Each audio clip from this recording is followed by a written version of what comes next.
this is where I understand both sides of the coin. Growing up in the neighborhood I grew up in, not being a gangster, but seeing how the police interacted with gangsters. On one hand, I was glad because some of those guys needed what they got. But on the other hand is you get caught up as just like an innocent bystander with that when they can't separate the two, right? I walked through my neighborhood and I didn't look like a gangster at all. I had long hair, wearing OP shorts and a Hawaiian T-shirt, man. I didn't have the gangster dress, and they'd pull you over and kind of do an interrogation. I remember one time, man, it was there was 2 times in my life where a gangster actually saved my life. It's funny. It's funny to say, but he did. One time he saved me from gang members, and the other time he saved me from the police from LAPD. Same guy? Yeah, same guy. Oh, wow. Yeah. It was kind of funny the way it happened. There's this one officer in LAPD. I won't mention his name because, who knows what happened to him now and what course his life led, But he used to be pretty brutal. And one time he and his partner jammed me up. I was coming up from the local park, just walking, and they pulled me over and, jammed me up, put me in the back seat of their unmarked car. And it was just a soft back seat, and this guy was in the back seat with me, and his partner was sitting in the passenger seat, kind of turned around facing me, and I'm behind the driver's seat in the back seat, right? And he's asking me questions, and I was like, whenever I gave him like a negative, like I didn't know or whatever, he had his baton in his hand, he popped me on top of the head, and then my eyes were watering, and I was like, damn.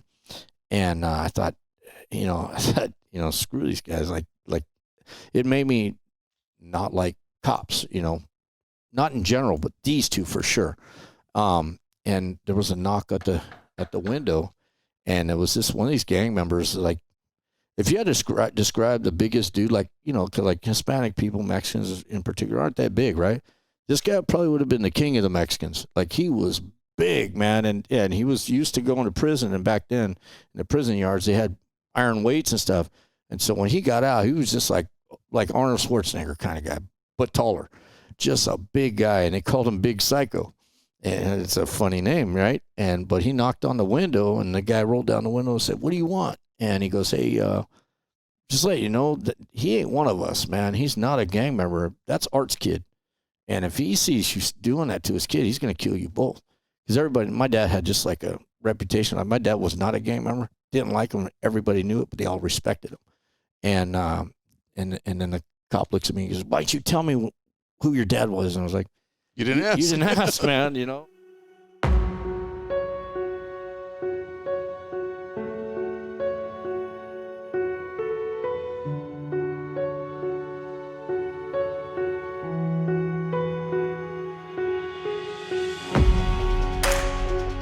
Welcome to the Transition Drill Podcast. I'm your host, Paul Pantiani. I appreciate you taking the time to watch. So let's get into this. You always been into boxing? No, man, I didn't start boxing until I was 42. Oh, what brought it on so late? You know what? I always wanted to do it, but I had a head injury when I was a kid, so it always restricted me. And I was always afraid to get hit because the doctors always told me, you get hit again, you're going to die. And then I had a couple of x-rays, a couple of doctors' opinions. They said, man, the bone's there. It's good. It's stronger than it was. So I just went for it, and it was fun. Just kind of one of those like old school doctors going, oh, you kind of worsened it in injury, and then when I actually got in an accident at a park when I was a kid, crushed my skull from here to here. They had to remove a big portion of the skull itself, the bone. They never put a plate or anything in there because the doctor at the time, it had never been done before that surgery. The doctor said it should grow back, kind of like the soft part of a baby's skull, because I was like 9 or 12. I don't remember. I erased a portion of my life that I don't have a memory of. But I remember recovering and going through it, and I could literally feel the bone growing back, and then it was just solid one day, and everything was good. But I had to always be cautious of that growing up, so I never got into like contact sports. I had to stop playing football, all that stuff, and just do track and swimming and stuff like that I really wasn't into. And then just later in life, I just thought, I'm going to try it just for fitness. And I really liked it. And just kept doing it until I stopped boxing when I was 50. And just because it's hard to find somebody your age that wants to do that kind of thing. I mean, guys our age they don't want to do that crap. It hurts. And I just got back into it again last month. So over at Shark Sports Boxing in Whittier. While I was doing it, I was more or less there because the way I look at things is like when I was growing up, I always wanted somebody's help, like I grew up in a poor family, didn't have, anything, whatever. And so I just became that, in my mind, that helper guy. So when I was in the gym, there's a lot of kids there in the gym I was going to, in Ponce de Leon's gym in Whittier, in Montebello.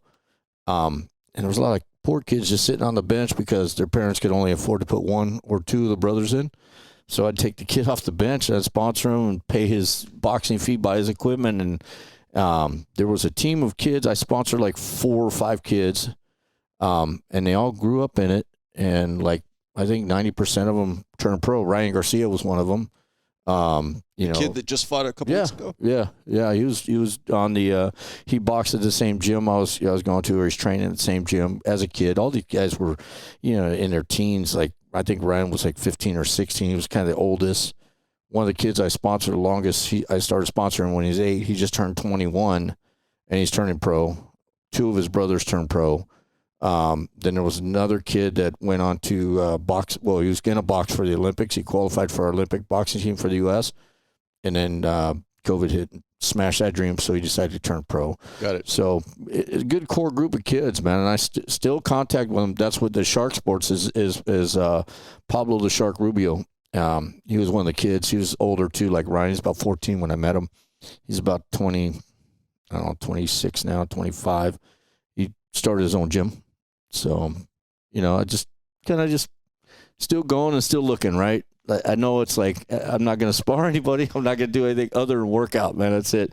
But being in that presence is kind of cool because then I find people, and then I developed it into another place to take the guys I deal with. Right. It's just another thing, and I'm willing to put my body on line as old as I am now, and as broken as I feel with all the accidents and the surgeries and crap. I'm still willing to go through it and just kind of give a chance for maybe it's an in for somebody to heal, right? Like just give you something. It's kind of like what we do with the veterans, with the sailing programs and all the other stuff we got going on. It's just another thing. Very cool. So, you mentioned growing up poor. So where is hometown for you? So I grew up in Atwater, California. It's right across from, like, if you know where the Griffith Park in the mountains and like Dodger Stadium is, right across the LA River. There was a small town there, Atwater, and it's nice now, man. It's all gentrified and cool. I went there a couple weeks ago. Some guy from New York flew out and wanted to meet with me, and we went to lunch. And I was like, "You sure you want to eat there, man?" I hadn't been there in years. I'm like, I don't feel like getting shot hanging out on the on the street. He's like, "Dude, it's changed," and it has. And so the part where I grew up, it was a gang neighborhood known as Toonerville. And a lot of bad people came from that place, man. A lot of good people. So my grandfather had some apartment buildings that he wanted managed. Hired my dad to do it. My dad moved us there. And, I grew up there for a while. But I had to go somewhere else. I had to live with my grandparents during school because I tried going to school there, and it was just too much trouble, man. It was just bad. And even I knew as a kid, it's like, this ain't for me. So lived with my grandparents to go to high school, went to high school in Burbank, and then I joined the Navy when I was 17.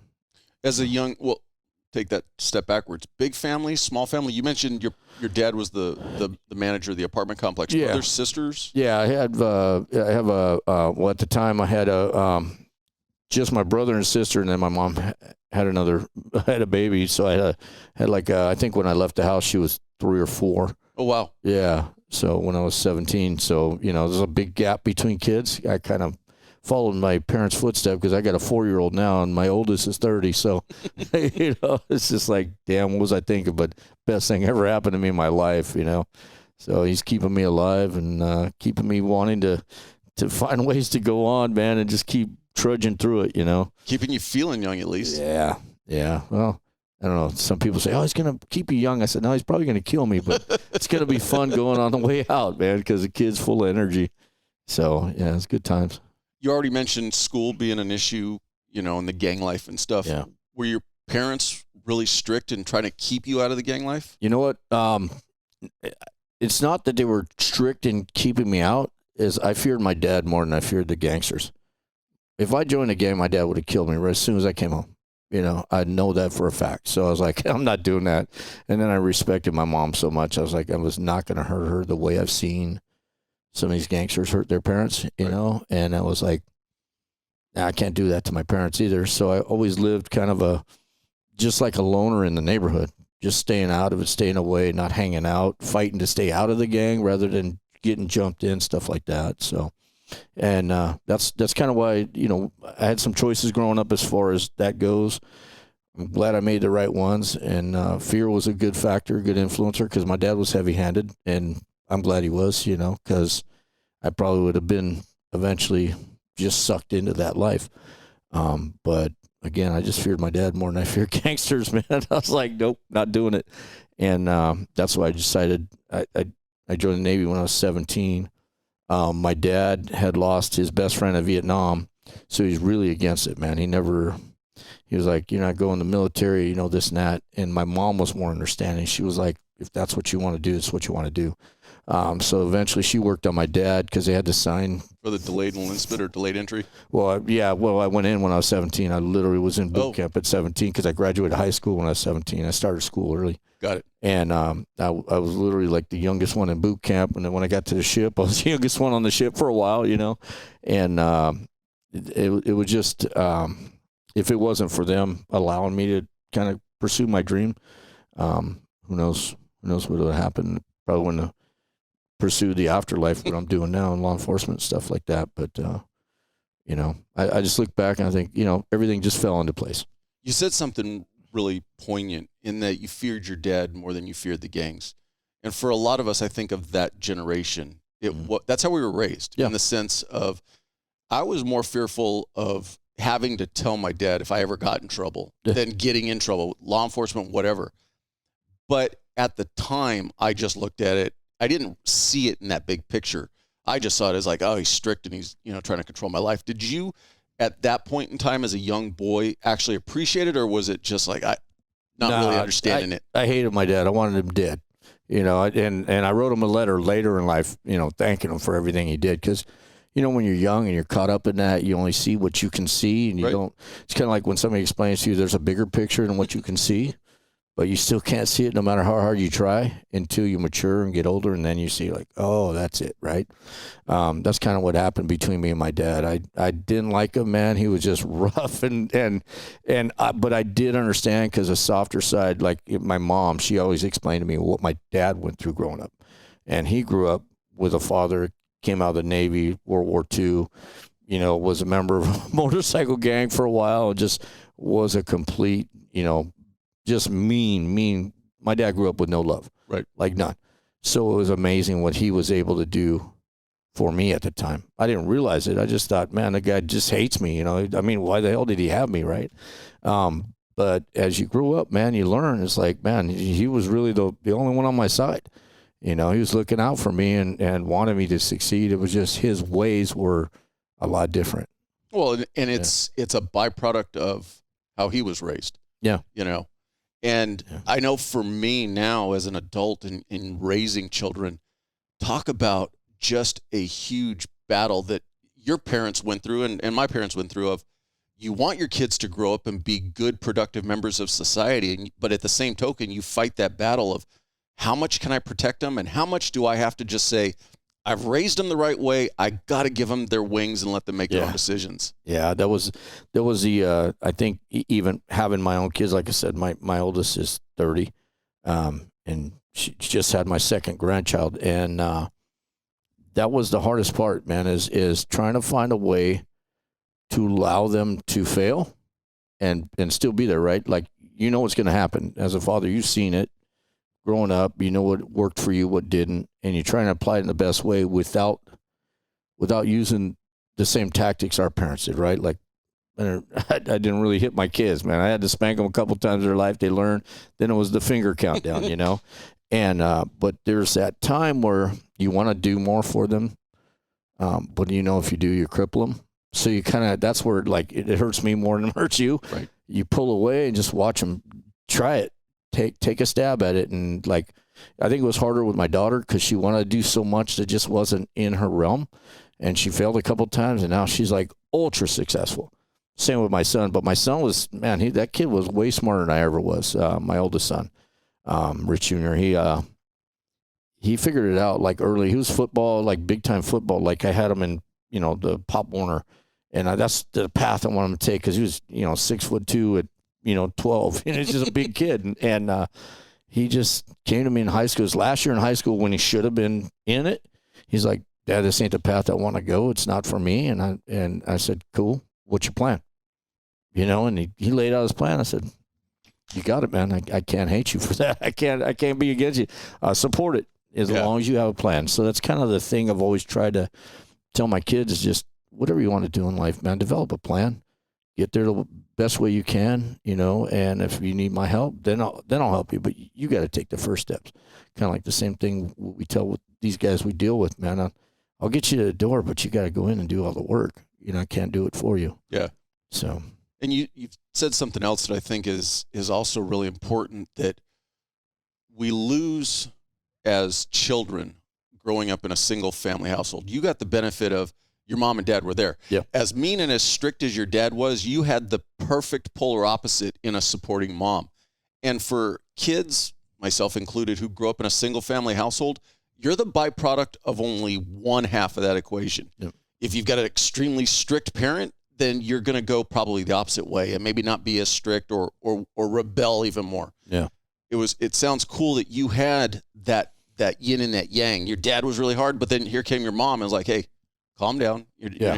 And so that's what a lot of kids lose when they don't have that household. Yeah. And I think that dynamic 100% agree with what you just said. That without that, I would have been done. Right. So very fortunate to have two parents in the household, keeping me regulated. The other thing is I had a good example of how not to be. Like I call it the way I saw it, it was like the blind, not just the blind leading the blind. It was a blind, deaf, and dumb leading each other around in the neighborhood, man. These guys were just doing everything wrong, and you could see they were going to fail. And, murder after murder after murder, people dying in the neighborhood because of the choices they made, and then drug overdoses and all the other stuff you see. That was just a prime example. If you were paying attention, I'm not doing that. Right. No way.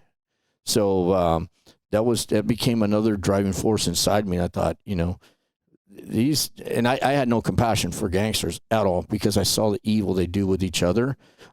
That's when I first joined the career I joined. That was my thing. I wanted to go after those guys, man, because they were victimizing everybody in the neighborhood. I remember there were certain places you couldn't go. And even back then, it was the early 80s. It wasn't like they were doing drive-bys, even though it happened, but that wasn't a thing, right? They were still more for meeting up and duking it out or shooting each other or whatever they were doing. But then there was so many places you couldn't, like no-go zones. And I thought, man, this sucks. Like you had these predators that totally took over areas of the neighborhood. And I noticed that and it's kind of weird, but gangsters had some kind of morals back then. Like if you were with your female, with your girlfriend, you were hands off, right? Nobody could touch you, right? And then that started ending. The elderly, they still had a respect for. There were certain things, as sick as it sounds, they still had some kind of, rules that they followed. Weird code of ethics. Yeah, weird code of ethics. And then I started watching that whittle away, especially when I got out of the Navy and, I kind of went back to the old neighborhood to visit some of the old friends I was talking to because I was literally trying to recruit them out of the neighborhood too. Everything had changed. And it was just like early on in my career when I started going after them, we had a lot of success.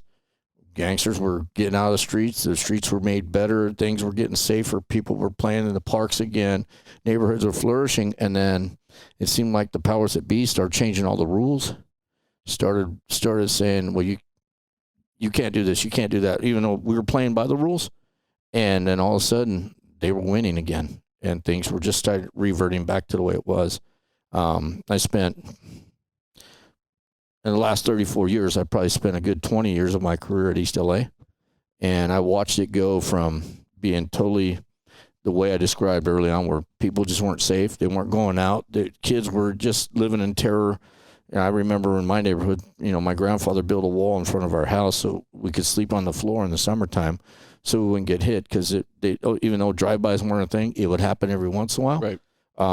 That was a thing. Like every night there were drive-bys, like every single night, especially in the summertime. You had 5 and 6 a night in the east Los Angeles area where I was working. The efforts of what we were doing to try and suppress that and get rid of it were working. It took a while. I think the 90s, like 95 to 98, was the most violent time in history, with all the drive-bys and the gun violence and all that crap. But they did a good job. All the people working in that, all the agencies that were working at, did a good job of suppressing that and helping it to go away. And things were better, man. I would see kids playing in the park, and this was just like 10 years ago up until about a couple years ago, right? Kids were playing in the parks. Everything was like kind of normal in those neighborhoods that you thought, man, there was no hope. Now you see it, right? And it seems like we're losing again. It's starting to reverse and starting to go back the way it used to be. So, the gang thing became like kind of real disheartening for me. And I thought, man, we're not going to win this fight. So I kind of got out of that, kind of wandered around in my career for a while. And then I found what I'm doing now with helping veterans. And, it's become a passion, for me. Let me pause you and take you backwards a little bit. Yeah. So you mentioned as a young boy the accident which screwed up your head, which prevented you from playing a lot of the contact sports. So you really played sports that you really didn't enjoy. Right. What about the academic side? Did you like school? No, I hated it. School was boring to me because I wasn't being challenged. Like, I literally would fall asleep in all my classes that were like, English, math I never got. So it was always like no one ever got math, and I never saw a need for it, for me at the time. I learned more math in my machinery school, like machine shop. My teacher taught me calculus, believe it or not, because you needed a lot of that to do a lot of the formulas for machine work. And I got that, but it just seemed like I didn't enjoy school because it wasn't challenging. Like, math would have probably been the only challenge that I could have taken on if I wanted to, but I just didn't see a need for my life for it. But the rest was nothing. I graduated with straight A's. I didn't even try. I rarely showed up. I would fall asleep in class. I'd get up. I'd look at the assignment. I wasn't paying attention to the teacher. I'd go home. I'd do my homework that I was supposed to do. I'd study a little bit on the bus ride back to school, and then I'd take the test and pass. And I was just like, I wasn't being challenged enough, it felt like, right? And then I couldn't enter the arenas where I really wanted to be challenged because it was very regulated for some things, right? Like, if you didn't play, football as a sophomore, then you couldn't play as a senior kind of thing. And, because that was like kind of like a process you had to go through. And so I just felt like, none of this world mattered to me, like the school thing. Matter of fact, I think I'm coming up on my 40-year anniversary, almost. And I haven't gone to one of my reunions for school. Not that I didn't like the people. I love the people I went to school with, but I was very introverted at the time. Right. And so school wasn't a challenge, man. It didn't. I think that's why I chose the Navy. And then when I got out of the Navy, my intent was to go to the Marine Corps. And if that didn't work, I was going to go in the Army and just find out what was the most challenging thing. But I ended up getting hired onto my department, and that's been a challenge ever since. So I like that, Now, you mentioned, well, just real quick. So no thought of even attempting college after high school? I did, but it was the same result for me. Like, I'd sit here and it's almost like you listen to people that are trying to teach you something you already have knowledge of, and it's painful to go through those steps of listening to them just to arrive at a point where I could say, you got a certificate, here you go. And it's like, it seemed like a waste of time to me. Every time I've attempted school at that level, and I've got a lot of college, I'm like probably 3 credits away from getting my associate. And if I pursued it, I probably would get my bachelor pretty quick. Complete waste of time for me. Right. For me. Because, it's funny because I heard, I got a little bit of redemption. I heard Elon Musk say, you waste your time on trying to get a degree in college when you can there's all information is free now. You can go out and get it any way you want and apply it however you need to do whatever you want. Back then we didn't have the internet, but I kind of felt the same way. I would go and hang out in somebody's shop and just hanging out and talking to them. I could engage with them and then learn how to do whatever it is they were doing, right? And so I developed skills that way. A good friend of mine, he passed away a couple years back, a guy named Eddie Paul. That's how I met him. I needed a planishing hammer because I was fabricating motorcycles out of my garage, and he had it, and it was a Sunday. It was raining. Knocked on the door of his shop because the light was on. I saw somebody moving around. This dude answered the door, and I thought he was a janitor. Took me on a tour of this whole shop. Amazing, incredible thing, what he was doing. Like he was building, motorcycles and rocket ships and it was like being in a man's, Disneyland for stuff like that. And it was funny because he's like, hey, so, I got these planishing hammers and whatnot. We were talking, and he says, well, you work with your hands. Can you weld? I said, yeah. And he goes, you want a job? And I laughed. And I said, I kind of got a job. I'm just doing this for, on the side. He asked me what I did, and I told him, and we hit it off from then on. And so I used to go, and all my spare time that I had, I would work at his shop for free. I didn't want him to pay me because I was collecting knowledge. I learned how to, run a CAD on a, 3-axis mill, whatever it was. Just everything, program lathes, different types of welding and cutting and putting things together. I did a job for the Discovery Channel through Eddie Paul. Eddie was actually a contractor for it. But he would always task me with building the things that we needed. And I don't know if you ever seen that air jaws where the great white sharks jump out of the water and bite the lure. Yeah. So I made those lures. And because early on in the days, they were making like cutouts of like boogie boards, or they were making like really like trying to replicate what a seal looks like out of like hard rubber and stuff. And so I guess some of the sharks were getting injured, or, it wasn't their intent, and then after a while, the sharks what Eddie was telling me, sharks would come up, bump it. They were learning. They just come up, bump it, and it wasn't effective.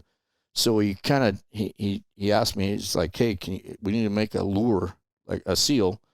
And he just said, make it out of wetsuit material. He said, however you come up with it, that's on you. I would suggest you do it this way. And he was real good at guiding me, man. He was like a good mentor. Like he just knew what to do to kind of inspire you and to get you on the right track. It was all his idea, but he made me feel like it was mine, And so I built this seal lure that was just total wetsuit material. And when you pulled it through the water, it filled up with water, had a valve on the back so it wouldn't overfill like a balloon and pop. And so then the fins would flop and stuff, and it looked like a baby seal, even from underneath, all the angles. And the shark would hit it, and it was just a wetsuit material full of water. So he'd hit it and, come all the way out of the water and breach, hit the water. And it was funny because I guess, who was it, PETA or somebody made a complaint saying they thought it was real. They thought it was real. And you can see on Discovery Channel, I think the fins, because wetsuit material is black on one side and colored on the other. And we had, I think, red and blue at the time. And the blue, I had to spray paint it black, but the blue still bled through. So you can kind of see the blue in the fins as it's getting hit, and you can barely see the cord tied to it as it's coming out of the water and stuff. But stuff like that. We're working for SpaceX, just building models of the rockets at the time that he wanted them displayed in his shop. And then he was doing all kinds of government work, and the guy was just so multifaceted. He did the first, all the cars for Fast and Furious 1 and 2, so I immersed myself into that because that's where all the knowledge was, and you could get it firsthand. Like it was there, man. And you just had to sacrifice your time. And that was better than going to college. That was better than, taking online courses. Anything I could think of as far as gaining that kind of knowledge, that environment was better. And I could literally choose whatever arena I wanted to go into because it was there. So that's kind of, the long story about something like that is that's how I gave my education about stuff I'm interested in. That's kind of what I did. Well, and you said previously you learned calculus by working in the metal shop, but I'm sure the guy teaching you wasn't saying, I'm going to teach you calculus. No. You learned the principles of calculus by doing it. Yep. And I wonder how many more students would thrive if classes were more practical than theoretical. Yeah. You know, just sitting there reading a book, especially when you get deep into mathematics or science. And and I know that there are classes, I think back to a lot of my science classes where it was hands-on. Yeah. But math, it was just literally, 100 problems on a page, and you just had to work through them. Yeah, to work through them. As opposed to, let me put the principles of mathematics into action. Yeah. Like you said, learning angles and stuff for making something. Yeah. Yeah. Like you're going to go through all this, and the end results will be something tangible that you could see, you could put your hands on, you could use it. It's useful to you. It's not just, it just doesn't disappear once you're off the paper and you get a grade that says, oh, good job, you got an A, or, like, again, it's like I got nothing out of that other than I had to go through these problems. Right. And a lot of times, and kind of that's what I was saying about school, like for me, the whole foundation, the whole structure of school was kind of like that. It's like my son had a learning disability growing up, but math was his strong point. And the teachers, I had to go into these IEP meetings, right? Math was his strong point, and the other stuff he was struggling with, but eventually he got it. But they thought he was cheating. Like they thought he had a calculator because he wouldn't do the problems the way you're supposed to. He would just write the answer down. He would do it in his head and write the answer down. And they were like, your son's cheating. I said, bring him in here. And so the people in the IEP put some problems on the table, and he just did the same thing. He just looked at them and wrote them down. And they're like, they couldn't understand, like, how come he's not going through the process? And then they asked him to write down the process he was doing, and he had a shortcut in his mind arriving at the same thing. They said, even though he's coming up with the right answer, he's doing it the wrong way, and we don't like that. And I was like, well, what's the point, man? Why are you guys doing this to him? He's giving you the answer you need, not the answer you want, or not in the way you want it. And so I was kind of on this side. I was like, yeah, don't worry about this, man. You do your best, and whatever they say, I don't care. You're doing the right thing. And that's kind of like the frustrating part of what we go through. We all go through, right?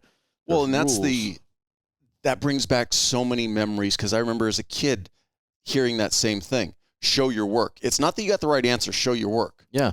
It's like, I got the right answer.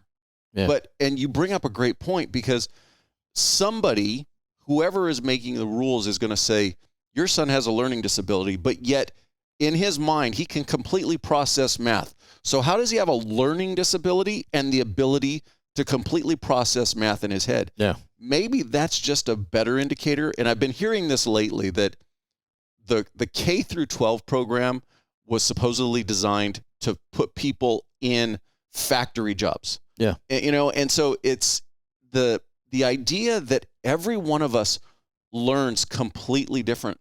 And I understand from a bureaucratic standpoint, if you've got to fill a room with 30 students, you've got to create a standard that one teacher can follow along. But that's not going to work for all 30 students. No, it doesn't. And learning should be about individual learning. How do you thrive in a given situation? If math comes easy to your son, I would say go the complete opposite way and challenge him more. Mm-hmm. If this is easy, let's try this one. Don't get hung up in the, hey, he didn't show his work. No, he's got an aptitude and ability. Let's drive that train. That's it. I mean, I think that's how we all pick our ways, right, in life. You decide what's the cliche, right? If you do something you love, you never work your whole life, right? You're just going to be immersed in something you thrive in and you're going to do. I think that's where the system fails. There's no test or there's no assessment of where the kid's already thriving, and then we're going to put all into that, because there's a place in society for them to do that. Right. Like you said, we want laborers, factory workers, whatever. People are just going to be stuck in a system that it's going to be good enough for them to do a 9 to 5, collect a check at the end of the day, and pay their bills, and then come right back into it, right? It's just that vicious cycle.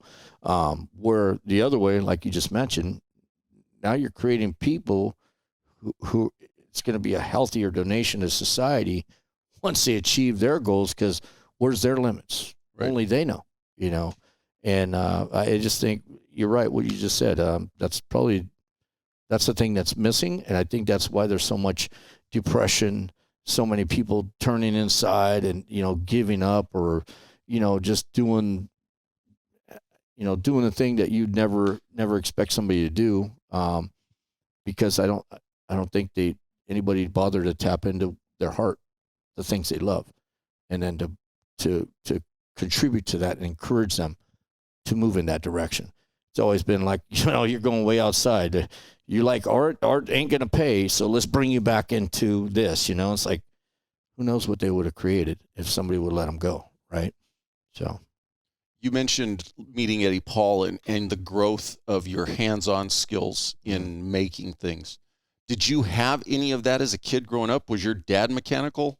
Yeah, my dad, I grew up, my dad was he was a race car driver. And, again, that's probably part of the reason we were poor. But my dad could always find a way.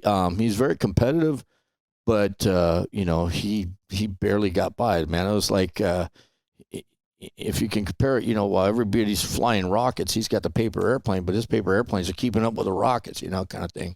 My dad would always be in the garage finding a way to do it on his own with his own hands. And a lot of times he needed help, but he didn't have anybody helping him. So me and my little brother were there to pull wrenches out and hand him the wrench and start the torch for him and stuff. And then as we grew up, we were actually fabricating some of the stuff for him, helping repair the bodies, change the tires and stuff. We kind of became his even though he had his dad and a few of the neighborhood guys around him, as we got older, we were kind of become his pit crew. And then he passed that on to my little brother, who pursued that for a while. So yeah, I had a very working mechanical knowledge, and I think I was born with it. It just because things make sense. I don't know how they do. I can't tell you how, but if you show me something, I just kind of know how it's supposed to work, like that, how that was made, what's in it. Show me a laptop, I kind of can figure out oh, I know what's inside there. I know the theory of it, but I can't tell you why. Right. And that's kind of like when I was working with Eddie, he's like, that's exactly how I am. He said, just some people are gifted that way, and he told me, pursue your gift, man, do what you're good at. And Eddie was like kind of another father figure to me.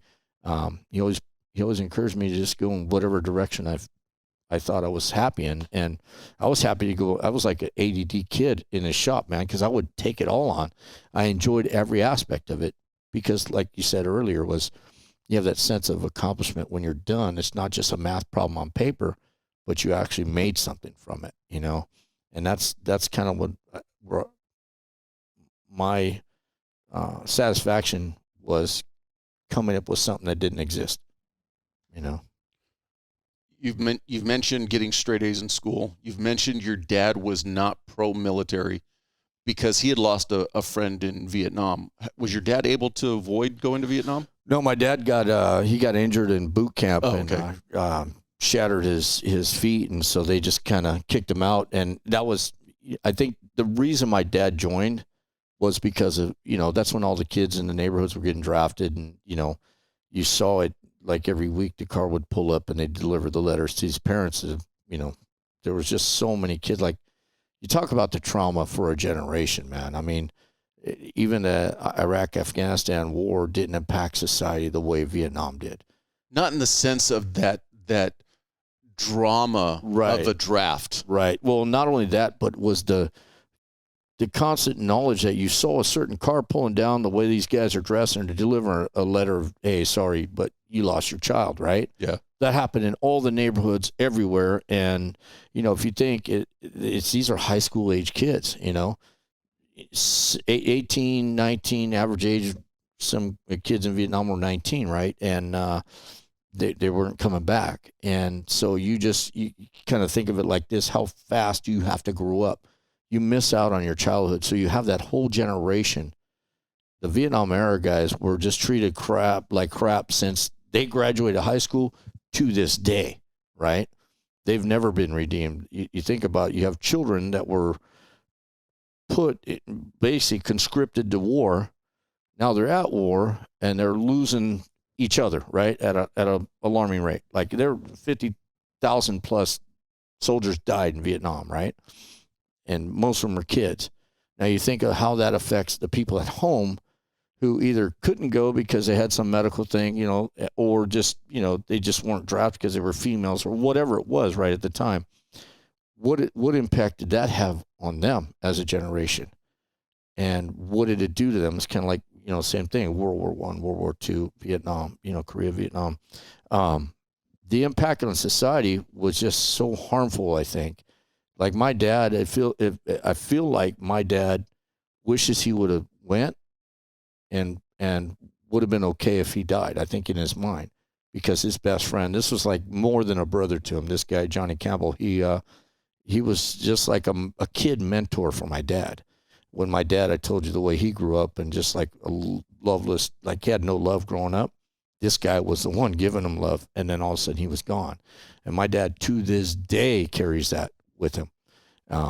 We'll go visit his grave all the time and, you know, weep like the day it happened. And, you know, you just got to think how many more people were impacted like that in society to the level my dad was, and how did that affect their development from 18, 19 to this day.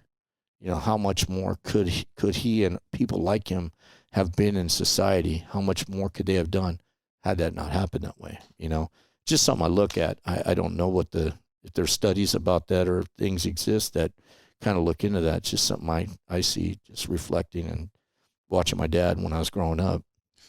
I think all the way through Vietnam, and you and I are old enough to touch it a little bit. Yeah. You know, because we grew up with the Vietnam vets, but at the end of the day, we'll never be able to understand and you bring up a great point, the ancillary impact. So you had a bunch of kids who were drafted. Hey, here's your letter, you're going.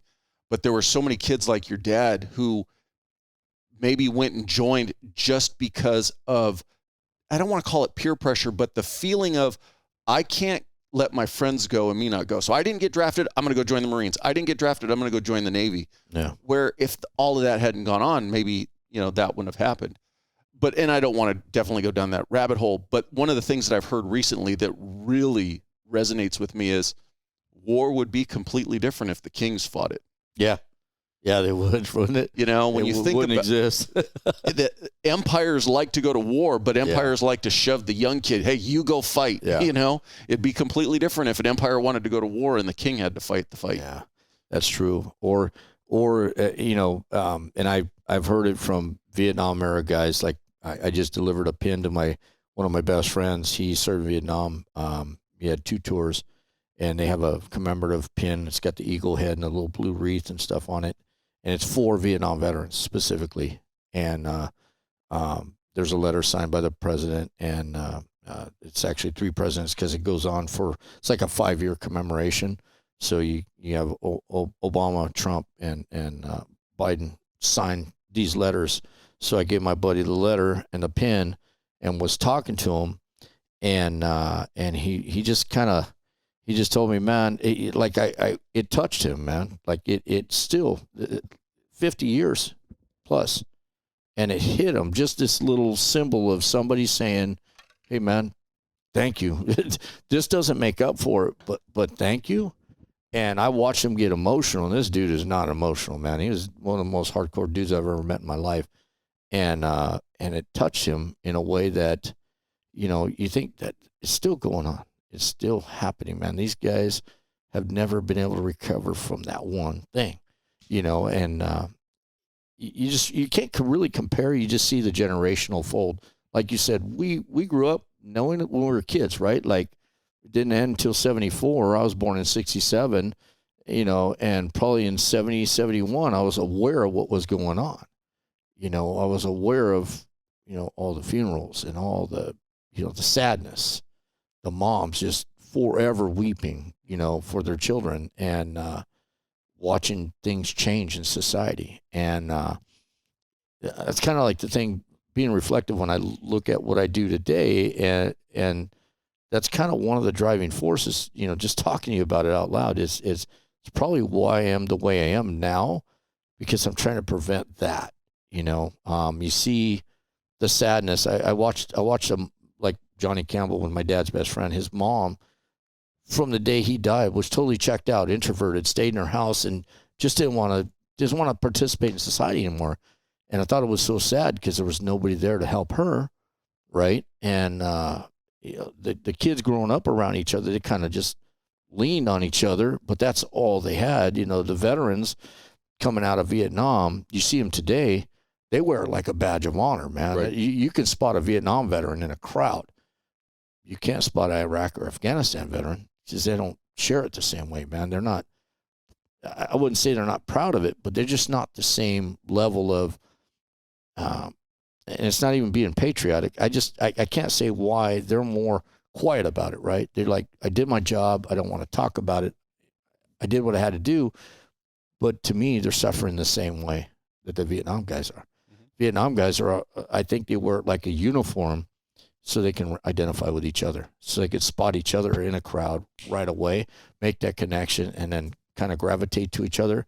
And so they can weave through the idiots that used to spit on them in airports and call them baby killers and stuff like that, who still exist to this day. But, to me personally, I think that's why they do it, But it's kind of a weird phenomenon seeing, like, when you're talking to a Vietnam vet, you can see it right away. Last question regarding you as a young boy. Straight A's, your dad wasn't for the military. Were your mom and dad pushing college, or what were their goals for you as an adult? Now, because the way my parents grew up, like neither of them graduated high school, right? So school wasn't a big push in my family. My mom had me when she was 17.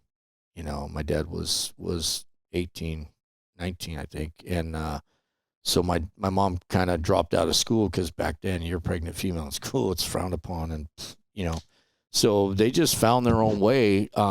They weren't really pushing school. My dad did. Let me say, my dad did. My dad, his train of thought was, you better bring home homework every night. And he couldn't understand, like, I didn't have homework tonight. So I would literally bring shit home that I'd make up homework just to have so I can sit at a desk and show my dad that I'm doing something, so I wouldn't get my butt kicked. And so my dad was pushing education that way. But I think at some point he just figured, like, he would see my report cards and be like, I'm doing my job as a father. It's like, he didn't realize I couldn't stand that environment. I detested school. And I had another path picked. And then, so when I picked that path and went on it, he wasn't totally supportive of it initially, I think, until they showed up to my graduation day from boot camp. Then he got that fatherly pride and everything. And then after that, it was all in, right? And then I think the other thing was I was one less mouth to feed, So it's another thing that kind of helps out. And then later on in life, it's my dad and I became really, really close. To this day, we still are. He's a strong supporter of everything I've done since, So I think, to answer your question, no, the school really wasn't really pushed, but life was, just live your life.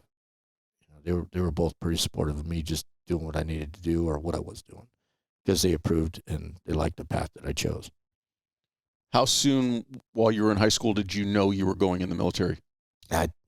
Honestly, I think I made up my mind about joining the Navy when I was like 7 or 8 years old. I had an uncle that used to just, like, remember the old shows Victory at Sea and all the battleships just caught in just the worst storms and all the Navy battles and stuff. He was big into that, and I thought it was cool, man. I thought it was real cool. His son ended up joining the Army and was stationed over in Germany. And so we compare careers, and I say, you got to be in Germany. I got to go around the world, dude. So I'm glad I chose what I chose, And I think in the Navy, the slogan was, it's not just a job, it's an adventure. And they change it all the time, right, for marketing. But I had an adventure, man. My whole career in the Navy was an adventure. So you graduated what year? High school, what year? High school, 85.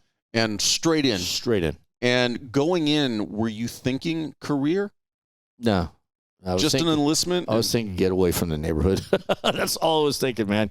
Get out of that and find out what's behind this door. That's literally it, But you said previously your thought was, I'm going to do a tour, a stint in the Navy, an enlistment, and then come out and try the other branches. Yeah. I mean, that was a legitimate plan you had? Yeah. Yeah, if it's funny. I think life puts you where you're supposed to be at all times. Like, you can make plans for what you want to do, and something interrupt it, and you end up where you were supposed to be. Right? For most people, I believe that. When I went in the Navy, it was kind of like, I didn't have any guidance or anything, right? Because my dad definitely wasn't for it. My mom didn't know. She was working at Lockheed. We were raised latchkey kids, both parents off working. So you really didn't have that interaction, or let's sit down and discuss your career path. What would you like to do? It was none of that. Right. So you had to figure out for yourself, and being so young and not knowing really what I was getting into, when I went in, saw a recruiter, I just went on my own, right? And dude kind of pulled me into a job that they have to fill a billet, right? And I was just fortunate. It was something I liked, that I thought would be cool, right? I was a damage controlman, firefighter, basically in the Navy. I thought, I could do that, that would be cool. It's not really what I wanted to do, but my ASVAB score was just like at that cutoff where I could barely do that job, right? And I didn't know anything about studying for an ASVAB or any of that. And, school, I wasn't really into school, so I didn't take anything seriously that way until I sat down and did the ASVAB. And I thought, damn, should have paid more attention in math, right? Right. Because the math is what killed me in the ASVAB. It just destroyed me. And I did okay with the rest, but not good enough to get any job I wanted in the Navy, right? So I had to settle. And years later, I retook the ASVAB, and because I was set to go in the Marine Corps as a Marine Corps reservist. And the recruiter, I met him in the gym up in Palmdale when I was living up there. And I hit him up, said, dude, I want to be a reservist. He goes, dude, you got to retake the ASVAB. I'm like, damn, I'm not good at that. He goes, just study a little bit, man. You'll get it. And so I got that book, ASVAB for Idiots. I studied it. I just read through it one time, went and took the ASVAB, and he called me up later, and he's like, dude, you're a rock, aren't you?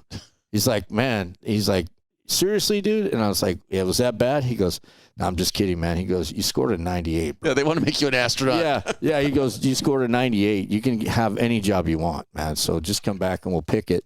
And then right after that, I got in a car accident and broke my back, and I couldn't go. So it's like, that's what I mean about fate. Just you have intention of moving this way, and then you get pulled a different direction. But yeah, man, I was set up. But it's funny. I was like totally redeemed. Like, I'm not as stupid as I thought all this time, right? Because I scored like a 60 on the ASVAB the first time, and I got a 98 this time, right? And I feel like I've been so far removed from school.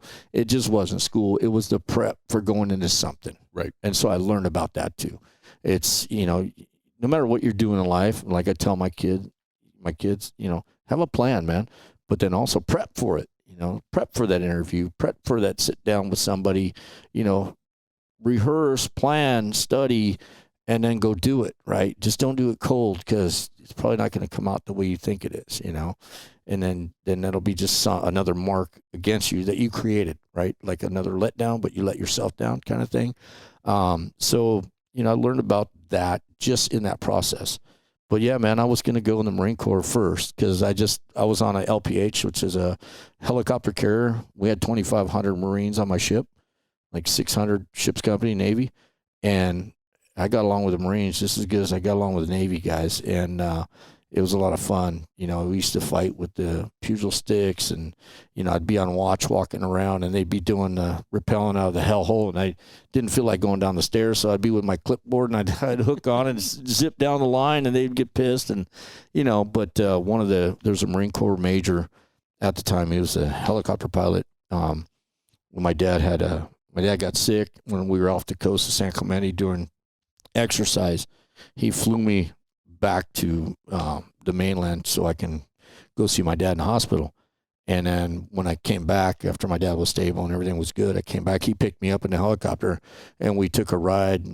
He let me fly the helicopter and stuff like that. It was cool. And he was like, he was telling me, they call me Bojo. And he was like, Bojo, you should have been a Marine.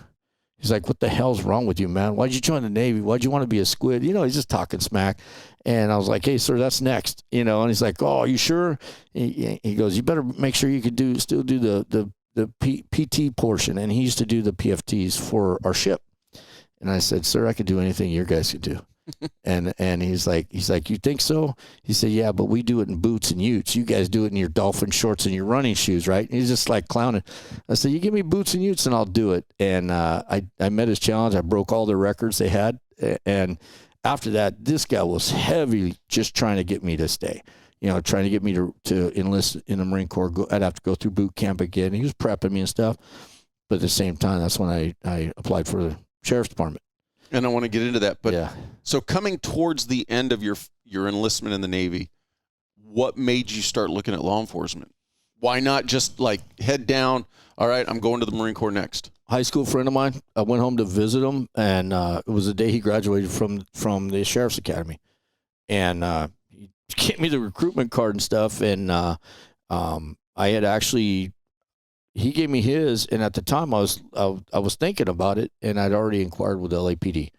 So I was doing both at the same time, right? But it was basically my high school friend, man. He said, hey, I just graduated the academy. He's all fit and yoked and looking good, and and then he pulls a gun out of his pants. He's like, like, oh, that's pretty cool. It's like I was in the Navy, so they didn't let us have guns. So I thought that was cool.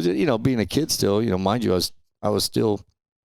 I think at the time when I visited him, I just turned 20, and I got out of the Navy when I turned 21, and went into this profession. Did you start the testing process for law enforcement while you were still active? Yeah, I did. They had a what they called an out-of-state testing program at the time, and it qualified for people in the military. Even though I wasn't out of state, because I was in the military, I did all my testing in 5 days. So I just, and how I got to do that was I came home on what's called HARP duty, home area recruiting program. I just found out about it through a friend on the ship, and it allows you to stay home for 2 weeks in your hometown, and then you help the local recruiters recruit kids to go in the military there. So I met up with his Navy chief, and I told him what I was doing. He goes, man, if you get me 2 guys, all you got to do is call me every morning. You can do what you want. So that literally that day I got them 5 guys. And I showed up, and they all enlisted, and 2 of them I pulled out of my old neighborhood, because they needed it, right? And met his quota like a plus, right? And because they do have quotas. And he let me go, and so I was able to do the testing for the department in 5 days, and then I was just in backgrounds. I think I had like 9 months to go of my commitment to the Navy, and when I got out in September of '89, I was hired like almost right away on the off the street program, and then went in the academy in December or January. Yeah. And looking back on it, so you grew up in Atwater. That's LAPD's jurisdiction, correct? Yeah. No interest in LAPD? Hell no. Yeah, I mean a little bit just because it was law enforcement. There was a.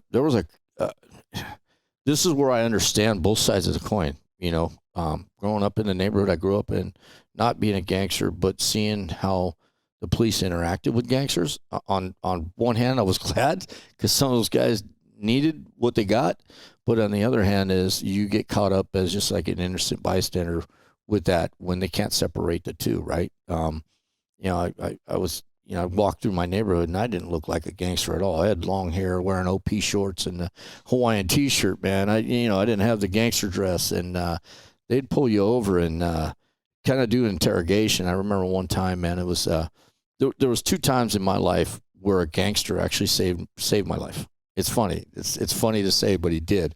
One time he saved me from gang members, and the other time he saved me from the police from LAPD. Same guy?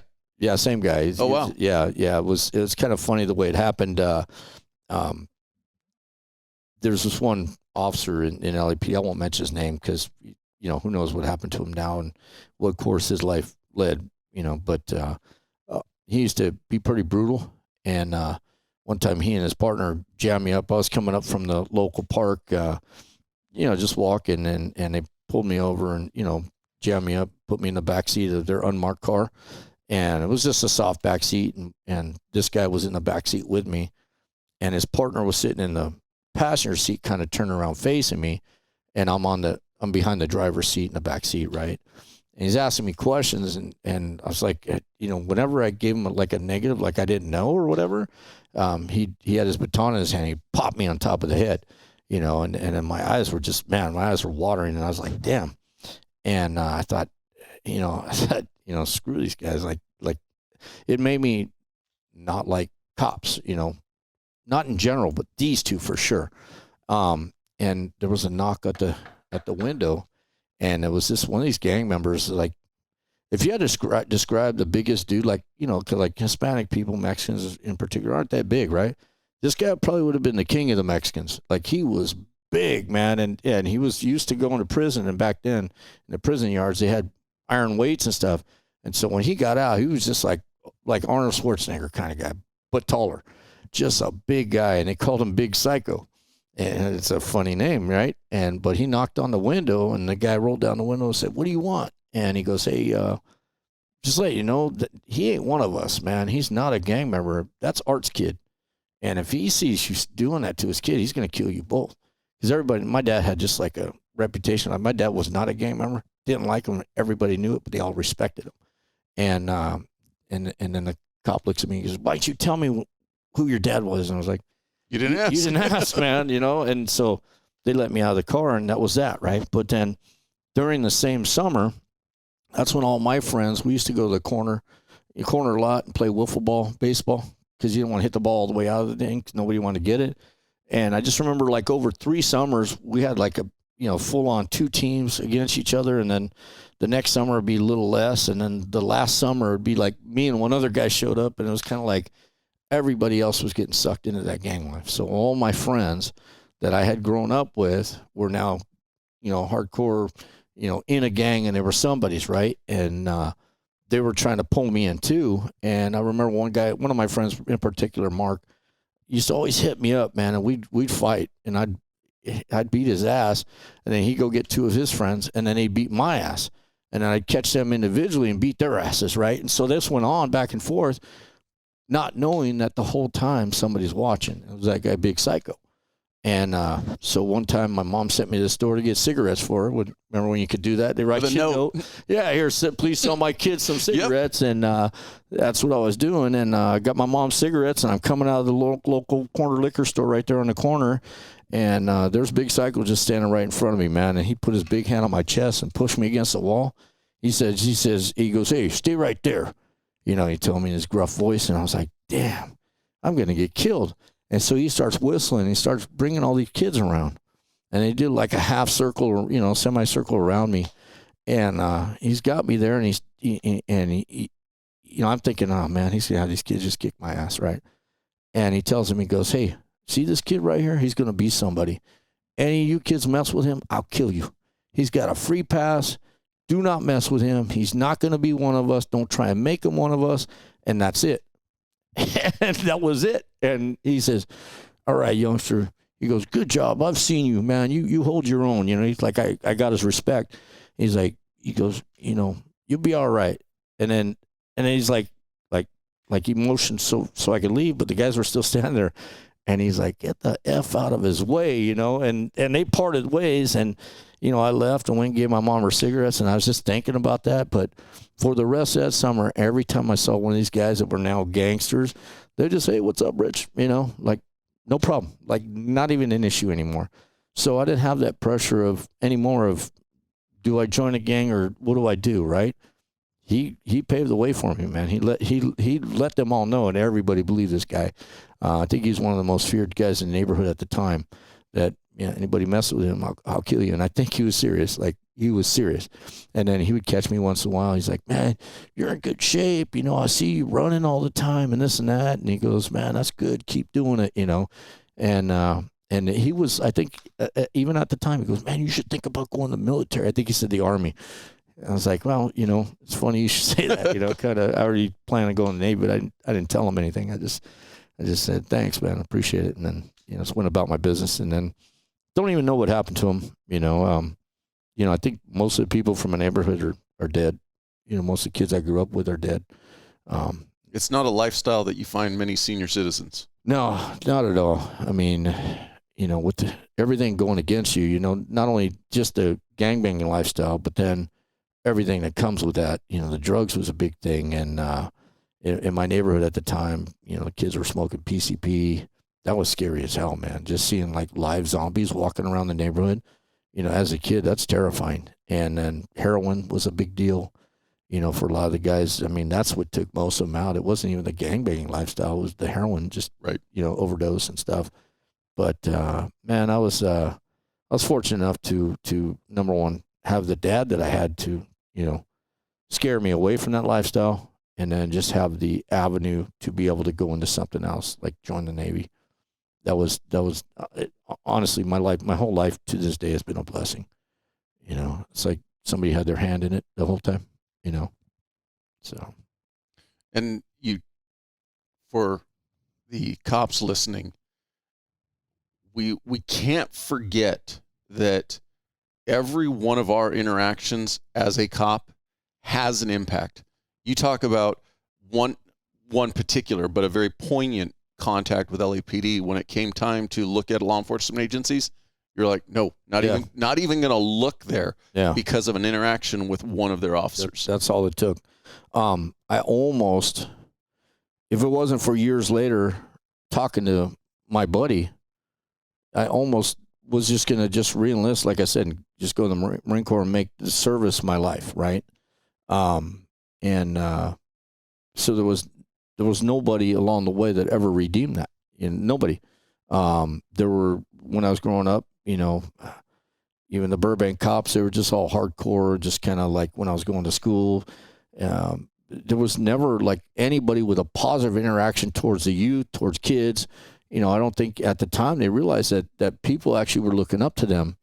And at the time were kind of like, they were considered heroes without the campaign or without the, people actually saying it. Like, I knew they had a rough job and that they had to deal with a lot of crap, and you knew the cool cops. They had just that way of dealing with everybody. They were cool.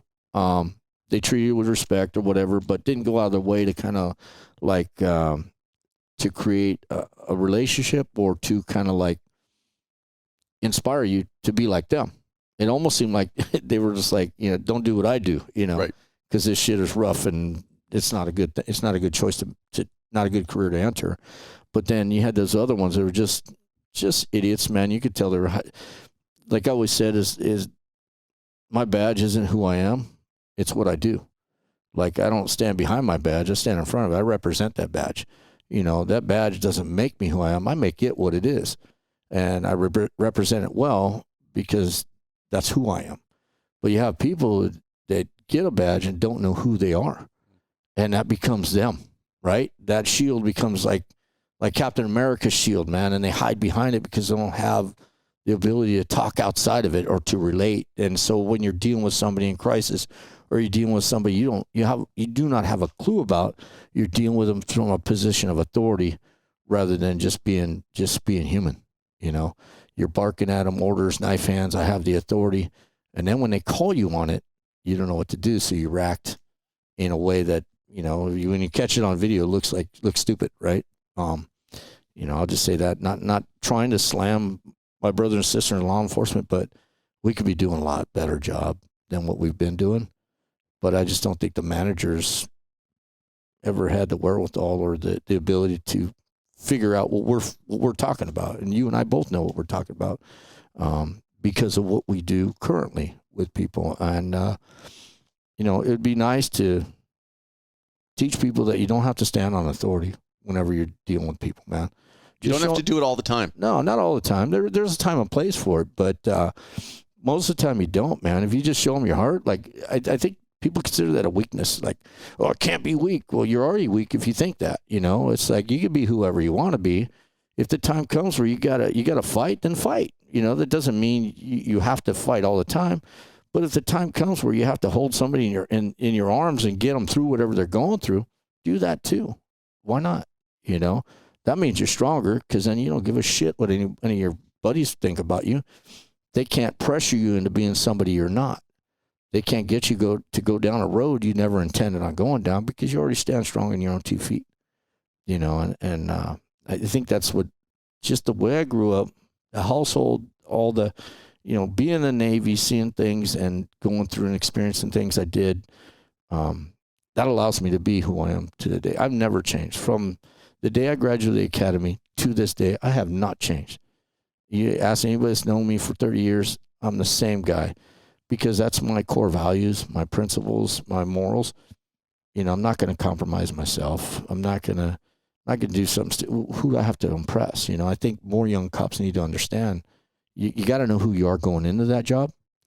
Then you'll never be compromised. If you know who you are and you stand strong and you just do what's right, you'll never have issues. You never have problems, you know. And I think things will be easier for you as you mature. I don't think it could be said better than how you put it. At the end of the day, just be who you are. If you're Bob, you're Bob. Yeah. And you happen to wear a uniform at work. Yeah. Not be, I wear a uniform and Bob is underneath that uniform. Yeah. If you go through your daily life and just remember, we're all just people. Treat people how you would want to be treated. It sounds so cliche, but it works. It's you got to understand your uniform doesn't keep you from forming a relationship. That's the end to go everywhere you were never invited, right? Like you're somewhere. Let's say you're breaking up a party. Do you have to be an authoritative guy, or can you just be like, hey man, what's going on, you know, and like get to know people and kind of remember what it was like when you were there, when you were being kicked out, right? Like, because we were all in that situation, man. First time you pull that nervous teen, man, yeah, you can go full on book on them and be like, yeah, just the facts, and you know I'm in the right, but you can also say, man, hey bro, you're going a little too fast, or whatever you're doing, man, knock that off, man. Yep. Pay attention, whatever. Get off your damn phone and let them go. Let them go. You know, I'm not a stat machine for my county. I don't, you know, they got other ways to create revenue. I don't have to be the one. I want to be an ambassador for my county, you know, for what I do, for the people that I represent, and then the people I meet, man. I want to be the guy they can trust and call, you know, like, hey, I'm having problems. I didn't want to call 911 because I don't trust who might come. Right. And that's a shame, because I've had a lot of those calls, you know. When you can't call 911 because you don't trust who's going to respond, there's an issue there, man. That's a problem, you know. And thank God I've formed relationships in every community I've ever worked where they have my personal number. Then I get those calls, and if I'm not on duty or I'm not available, I got to call somebody I trust that won't screw it up, right? You know. And so it kind of like becomes a network within a network, right? But if we had it right from the get-go, then people would just call 911. And everybody will respond the same way, with compassion, you know, with you know, treating people with dignity and caring, like really caring. And to me, this isn't cliche, man. This is just very basics. The way I see things is, when you're dealing with somebody, that could be my mom, my dad, my little brother, my sister. And if you're dealing with people like that, you know, how you treat people matters. And if you're treating people like that, you got no business. You know, if you're treating them wrong, go do something else, you know, because you're fortunate to be in a profession where you can make a difference on your very first contact. The words you say, the actions you take are really going to matter. Now there's that other side, right? The law enforcement where, hey, you got somebody doing something dirty, but you know, one example that was funny, I got caught, right? Like got caught slipping, let's say. The thing any law enforcement officer you never want to hear is when you're at a gas pump on your day off and you got your 3-year-old in the car, you don't want to hear, hey, deputy, from behind you. And like it sends chills through your body because you don't know what the hell the next thing is going to happen, right? And I had that moment one time at a gas station in Palmdale, and I turned around, I was like, damn. And there's this young black man, I'm looking at him, he goes, yeah, you might not remember me, but I remember you. I was like, hey, what's going on, man? You know, and I was kind of like getting ready, right? Like, where's this going to go? He goes, hey, man, just want you to know, look at, man, I got a new car. My life is good. I got my kids back. I got an apartment. Like he wanted to tell me about his life. And I was like, hey, man, I'm sorry. I don't really remember you. And he was like, no, you arrested me one time. And it wasn't about the arrest. What I did. He goes, I don't even think you were the one arresting me. You were the guy that transported me to the station. He goes, the talk you had with me on the way to the station is what mattered. And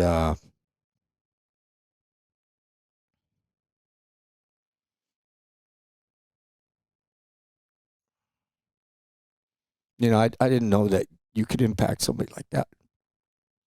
I feel you. I get it, you know, and we've all been in that situation. Every one of us can stop for a moment and think about that time that they've jammed somebody up and the person was immediately 415 with them. Yeah. But we never stop to think, are they just reacting to how the last cop treated them? Probably. You know, and that's one of the things we don't think going forward. Yeah. You know, you've experienced the positive side of it. Hey, somebody, I listened to what you said and it impacted me and I'm improving my life. But at the same token, if you'd have been an asshole with him, you might have not have experienced it, but how would the next deputy be treated by that guy? Yeah. You know? And it's funny because I think, you know, like I said, I've been the same person. I deal with everybody like that. That's why he didn't really stick out to me. He had to kind of remind me. But I just think, had I been one of those guys, just pure authority, asshole, you know, you listen to me, you know, I'm the guy, you know, I control your fate right now. How much different would it have been? Because he caught me slipping, man. I didn't even see him, didn't hear him. He was right there behind me. How much would have been different, you know? So I always think of things like that. I think, damn, you know, and that doesn't motivate me to do what I do any differently. It just reaffirms it. Yeah, it just kind of like, oh, that's cool. You know, that's cool. Like, what did I tell you, man? And he, you know, he explained to me, and I was like, oh yeah, that's pretty much what I would say. You know, I'm like, I don't have a canned speech for people or anything. I just kind of like, what's your issue? And, you know, it's easier to see other people's problems sometimes, you know, and just kind of like give advice, I guess, you know. I tell people, like, sometimes our problems are right here where your hand's right in front of your face where you can't see around it. And all you need is a way just to push it out just a little bit. And problem's still there, but it's now like 4 feet away from your eyes. You can see everything around it now. You still see your problem, but you can see other things, right? And then eventually you push that all the way down the hallway. Now it's a hallway's length away. The problem's still there. It's not as big as it used to be when it was right here in front of your face. And you know, that's just kind of, I think that's what I told him, and just told him, you know, just figure out, don't focus on you and your problems so much that you're crippled, you know, and you can't do anything. You can still function, man. You just got to find a way around that, you know, that you have in your vision right there. Push it away a little bit, and then you'll see what's around you and take that in, and then that'll help you push it even further away. Problem sometimes never goes away, you know, but it becomes really small to where it's not so significant in your life, right? And you know, it's kind of, I think that's what I told him, and, you know, I'm glad he was able to get good, you know. I think the biggest victory for me was that he got his kids back and got himself back on his feet. And, you know, he told me he got a job, he got a new car, you know, used car, but it was new to him, and living in an apartment instead of staying with friends and constantly in that life, you know. So that was one of the small victories you get, you know, doing this job. That right there in that incident means more to me than anything anybody can hang on my chest, you know, hang around my neck, any of that. I don't get my satisfaction or gratitude or whatever. I don't get that from awards or rewards or accommodations or something. Kind of old school. It's like I don't need a pat on the back for what I do. Just need support so I can keep doing it, you know. The good ones, in my opinion, all that they worry about is tomorrow when they're gone. The people that are still hanging around, and they're always going to be hanging around, we're like, hey, he or she was one of the good ones. Yeah. That's what makes it all worthwhile at the end. Yeah, it does. It does. And even then, it's more for me like the team I have now. It's I could have retired last year, but I feel now what I'm doing, it's more, if I leave, who's going to do it, right? And truly, like at this point of what we started and what we created, there nobody can do what we're doing. Like, this came from doing it alone for 3 years and then growing and then getting people's buy-in and getting support and building something out of it. And then now that it's grown, we're laying a foundation. Can't walk away when you lay the foundation, man. The walls still need to go up. The roof needs to be on. You know, it needs to be built completely before you can move in and occupy it. And then you start changing things around and decorating and making it yours, kind of like a house, right? But yeah, man, I talked to some friends of mine, and they all tell me, why don't you retire, man? Why don't you retire? And honestly, and not to be, I don't know, I don't like saying this, but this is the way I think, right? Is if I leave, people will die. Like, that's a huge thing on my heart, on my shoulders. This is the first time in my career I've been in this situation. Like, I could have left when I left gangs. I knew people were going to die, but it wasn't because of what I was or wasn't doing. It was because they kept changing the rules, and nobody had that figured out. Nobody had it, to the point where what you're going to do every day is going to help save somebody's life, or at least get them to the people who can, create a pathway or open a door for them. It's kind of, I was thinking about it on the way here, it's kind of like, let's say you were a scientist and you discovered a cure for one cancer, right? But it was the most, let's say it was colon cancer or whatever, just something that just really takes a lot of people out. And you take that and you go running with it and you go, hey, I've discovered the cure. And then nobody wants to hear it. Nobody supports it. You get a lot of ego involved, and they're like, well, because it didn't come from me, they just kind of push it aside. That was kind of the fight I was fighting with regards to what we're doing right now for veterans and for people in crisis, and especially suicidal veterans.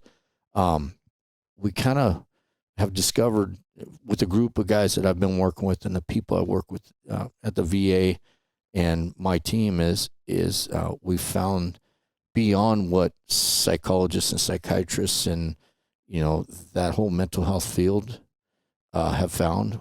We found a cure, or at least one of them, right, for that part of it.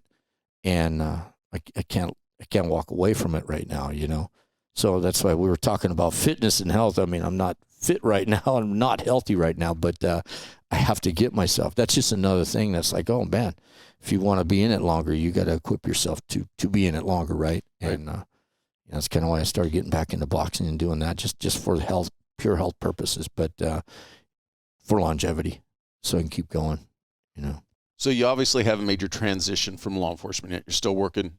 Yeah. But what I really want to talk to you about, and you've kind of alluded to it, the program that you got going now. Talk to me about its inception, kind of what got the ball rolling, and what it's grown to today. Yeah. So I joined our mental evaluation team back in 2017, and it was just how that came about was I wanted to go a different path, right? I was going to go to our aero unit, and that was where my passion was, man. I wanted to be in a helicopter and fly and do that. And one of the guys at work, I had a string of good luck when I was at East LA. Just the people that were real difficult, that were in the cells, didn't want to come out, wanted to fight, and were just that kind of, situation. I always had like 100%. Not one of them wasn't able to make a connection with and get them to come out peacefully, and then either, go where they had to go or just be cool. Right. And, one of the other guys I work with said, man, you got a knack for that. You should consider going to the Met teams. And, I was like, yeah, we've had a Met team, on my department. The Met team's been around for 30 years. But they were largely, ineffective because nobody really went all in, because quite frankly, even when I was in the 90s, when I was a street cop, mental health wasn't an issue, right? You had those 90-teen kind of, 5150, whatever you want to call it. You had them in the street, but it was like, you get them once in a while. It wasn't a common thing. Fast forward to now, it's 3 times a day, 4 times a day on every shift at every station in every part of the county. And so that grew, right?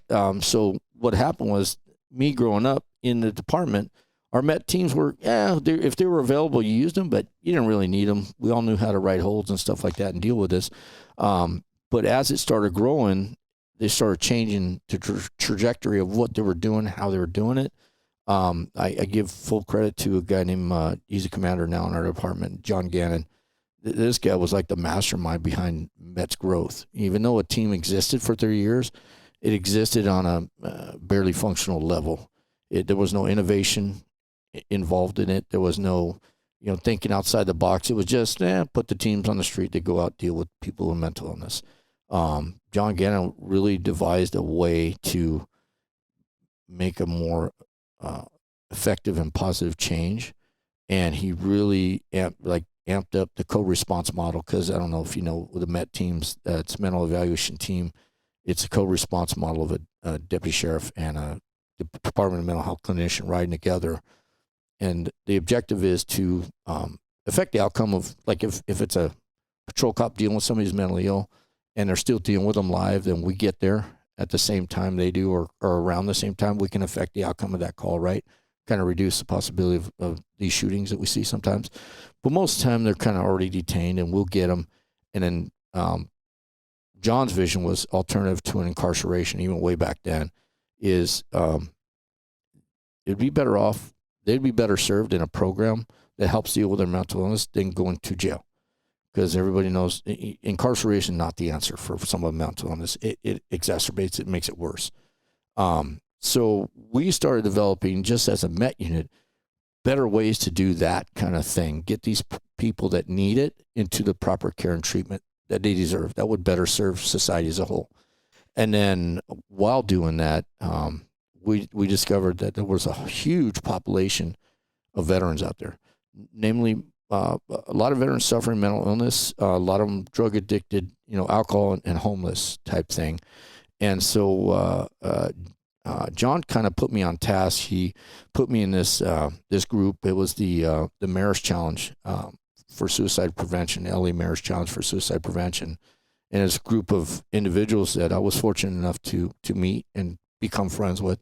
These are kind of like all the forward thinkers of everything veteran related in today's society, and you got Dr. Sharon Berman. She's the chief of suicide prevention out of West LA VA. Jim Zenner, he's now the director of the Military Veterans Affairs out of Bob Hope Patriotic Hall.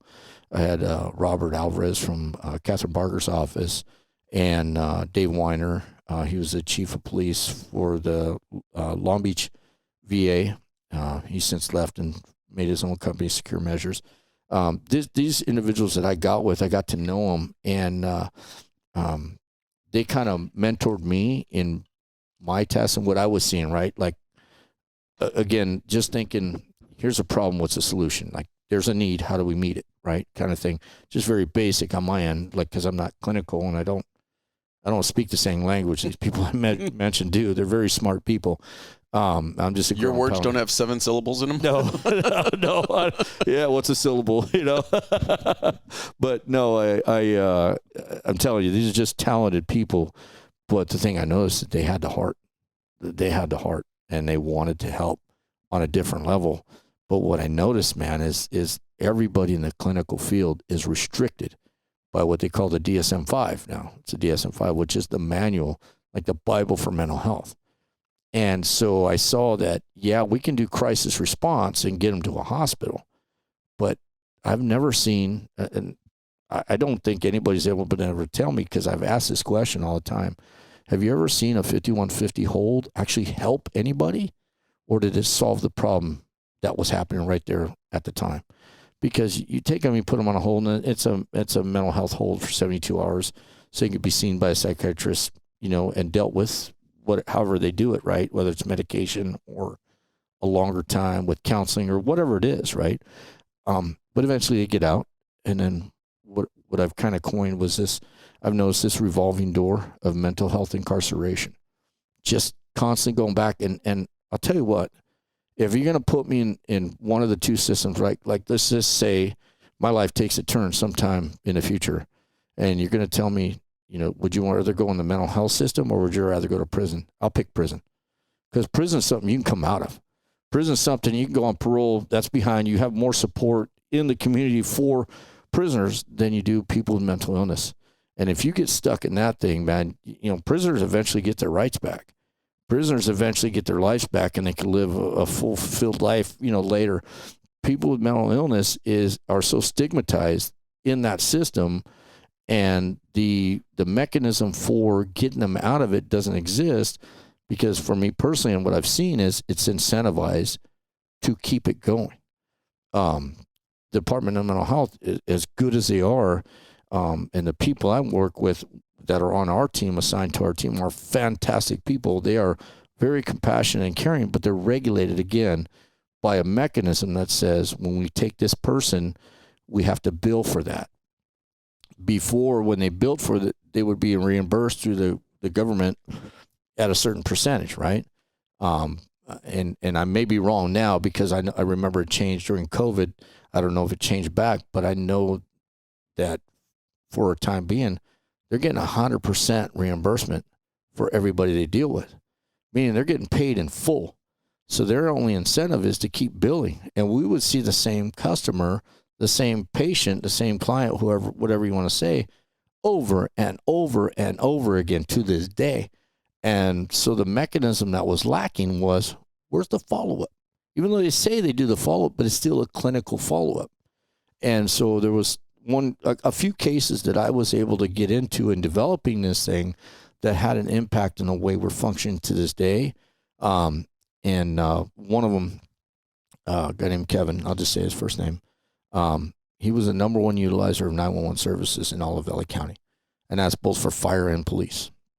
Probably saw him on an average of probably 4 times a week, maybe 3 or 4 times a week, or more or less. It fluctuates, but on average is about 4 times a week or every 2 weeks. I forget what the stats were, but literally hundreds and hundreds of calls to this guy's house. It was all, suicide by cop. It was all, potential for violence. The right mixture was there. And when I first got funding for my team, the VMET team, which we deal with veterans now, when I first got funding for that, they funded me, but then I didn't get personnel, right? And so this guy was rotating through the system for like 3 years. Nobody could figure out, nobody could help him. And what kind of got me going was a comment that a doctor made. One of my guys, who's now on my team, he wasn't at the time, but eventually came to my team, say he's taking this guy in the hospital, and the doctor looks at him and goes, "You're not dead yet? I thought you'd be dead by now."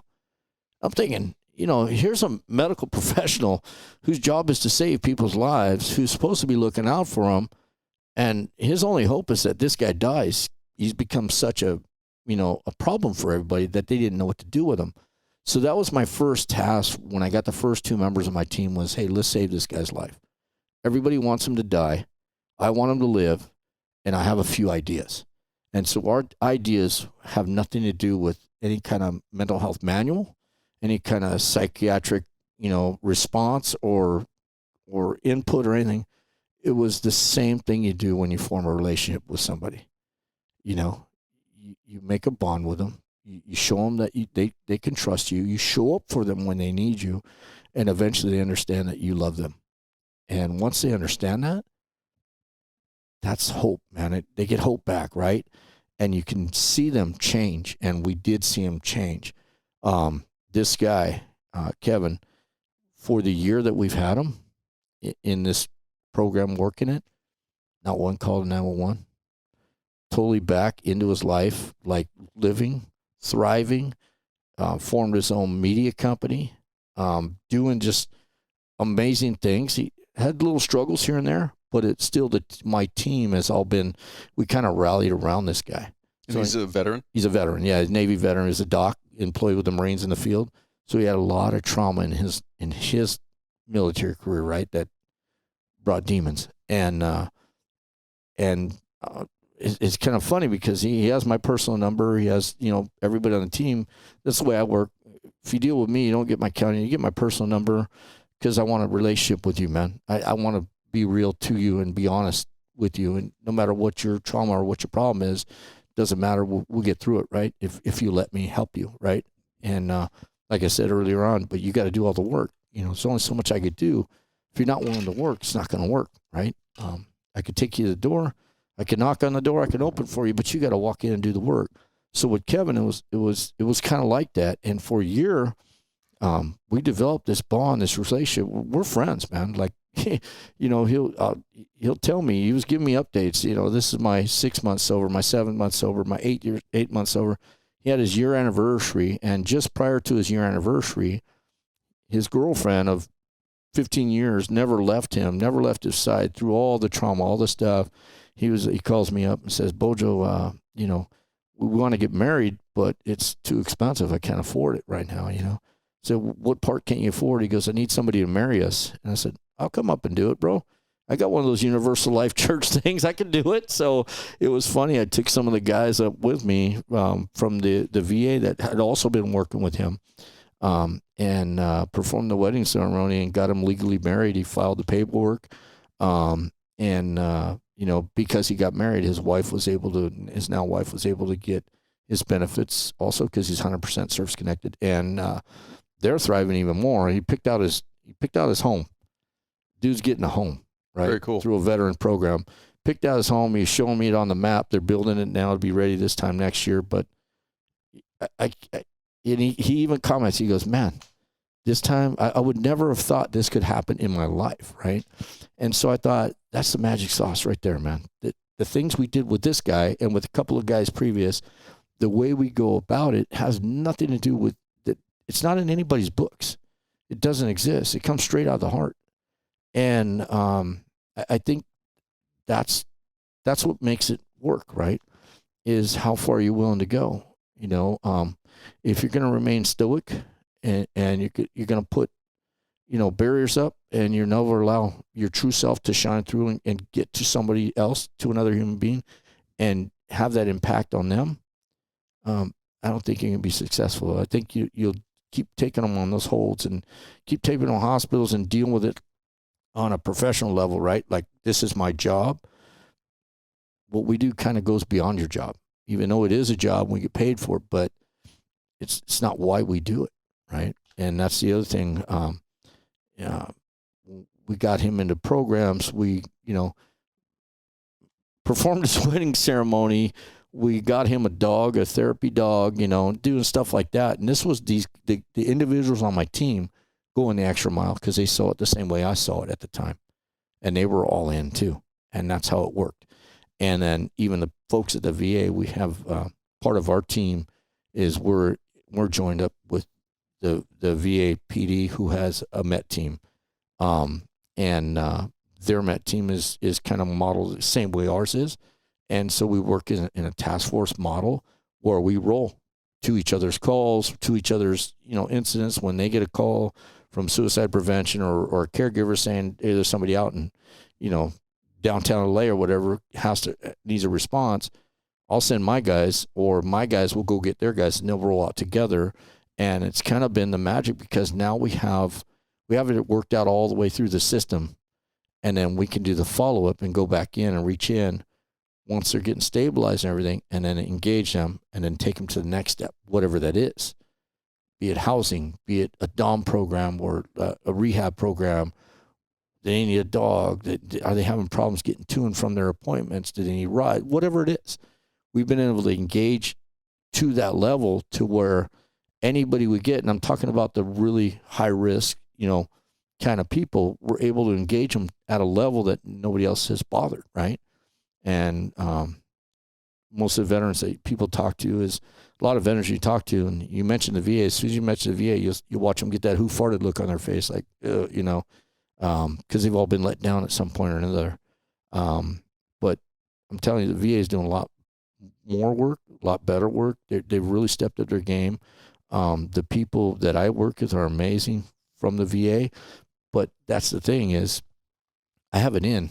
I have a back door. I have a direct connection and a contact with these people that I've been working with from the Mayor's Challenge to now. I have a lot of resources out there that I can engage. If the VA can help, Jim Zenner over at the MVA can, or Robert Alvarez, or all these guys, these connections that we've built up, these relationships, and we all rally together to get something done. And I think that's saying all what I just said is to anybody out there listening that knows, law enforcement, you need that level of engagement because you can't do it on your own. Your agency can't handle it alone. The VA can't handle it alone. Department of Mental Health can't handle it alone. all these other the nonprofit organizations that exist cannot handle it alone, but together we can handle anything, right? So instead of being siloed, which is most of these agencies, most of these nonprofits, they silo themselves because they're protecting their reputation, their lack of ability to do things for people, or funding stream or something, right? Unfortunately, a lot of times what they're protecting is they want the biggest piece of the pie. Exactly. What we've discovered is the more you share, the bigger your pie gets. Right. It's almost to the point where you can't eat it anymore because it's just so much, right? And so by you sharing it with somebody, it cross connects, and it comes back 10 times. Whatever you give out comes back 10 times. It really does in this model in what we've been doing. And it's just, people need to learn that. Early on, when I was doing it by myself, I was going to the Veterans Collaboration, LA Collab for veterans, and you had all these nonprofits. I think there was like 235 of them or something. I don't remember the numbers, but I remember as just starting out, being like really like gung ho, let's go, and I'd run into veterans. They'd need a certain kind of help. That, I remember this nonprofit. They said they help them. Then I'd call them, and I'd get the constant runaround, man. I'd get fingers pointed this way and that way and every other way, and I get so frustrated. I think, I'm a guy advocating for somebody who needs help. I can only imagine what it would be like if I needed the help myself. And I think, no wonder these guys walk away. And then that's when I started learning. I read a lot of studies, and when the 22 a day, that number they put out, it's more like it's a baseline number, I guess. It's been more, it's been less, right? So we'll just call it 22 a day. Of that 22, 17 have either never engaged in services or have walked away from services because they lost hope or it became too difficult for them to go through. So they just give up. That 17 that killed themselves, those are the people that we go out and get and bring them back in. And then we're the ones who advocate for them. We're the ones who engage. We're the ones who fight for them. And it's working. It's really working, but it's next level stuff. Like I was saying, going to the nonprofits, what I found out that many nonprofits are just justifying their funding stream because they printed up a bunch of flyers, right, and they hand that out and say, call this number if you get in trouble. And I'm thinking, that doesn't work. I need you to send me somebody. I need you to open a door. I need you to give me a hotel voucher or whatever it is. I need that in my hand now. I don't need to call somebody and get the same frustration and run around. Same thing with the homelessness. We deal with a lot of homeless veterans and going in the homeless encampments. They need you to act now. Otherwise, they don't want nothing you have to offer. And then we discovered like barriers to care. You got a veteran with a dog. Almost 100% of the veteran of the outreach and engagement programs out there will tell a veteran you have to get rid of your dog. Where is that going to work with anybody? If you have the only thing that you love in life and loves you, and you take better care of that than yourself, and it's obvious when you go into an encampment and you see somebody who has a super healthy, non-skinny, happy dog, and they're suffering, they're taking care of them, right? And then you're telling them, you have to get rid of that before I can help you. It doesn't make sense, right? And so we started seeing that and saying, we need to start eliminating barriers to care. No matter what the situation is, find out what the barrier to them getting in was, whether it be distrust or been let down by an entity or the VA itself or something else. That's a barrier to care. If they have a dog, how do we get rid of the barrier to care? Well, one solution for us was, you can bring your dog with you. We'll take care of your dog. If we have to take you on a hold, we'll find somebody to take care of your dog for you. We'll get the dog healthy. We'll provide the food, the shots, the medical stuff. We'll get it groomed, and then when you get out, we reunite you with your dog.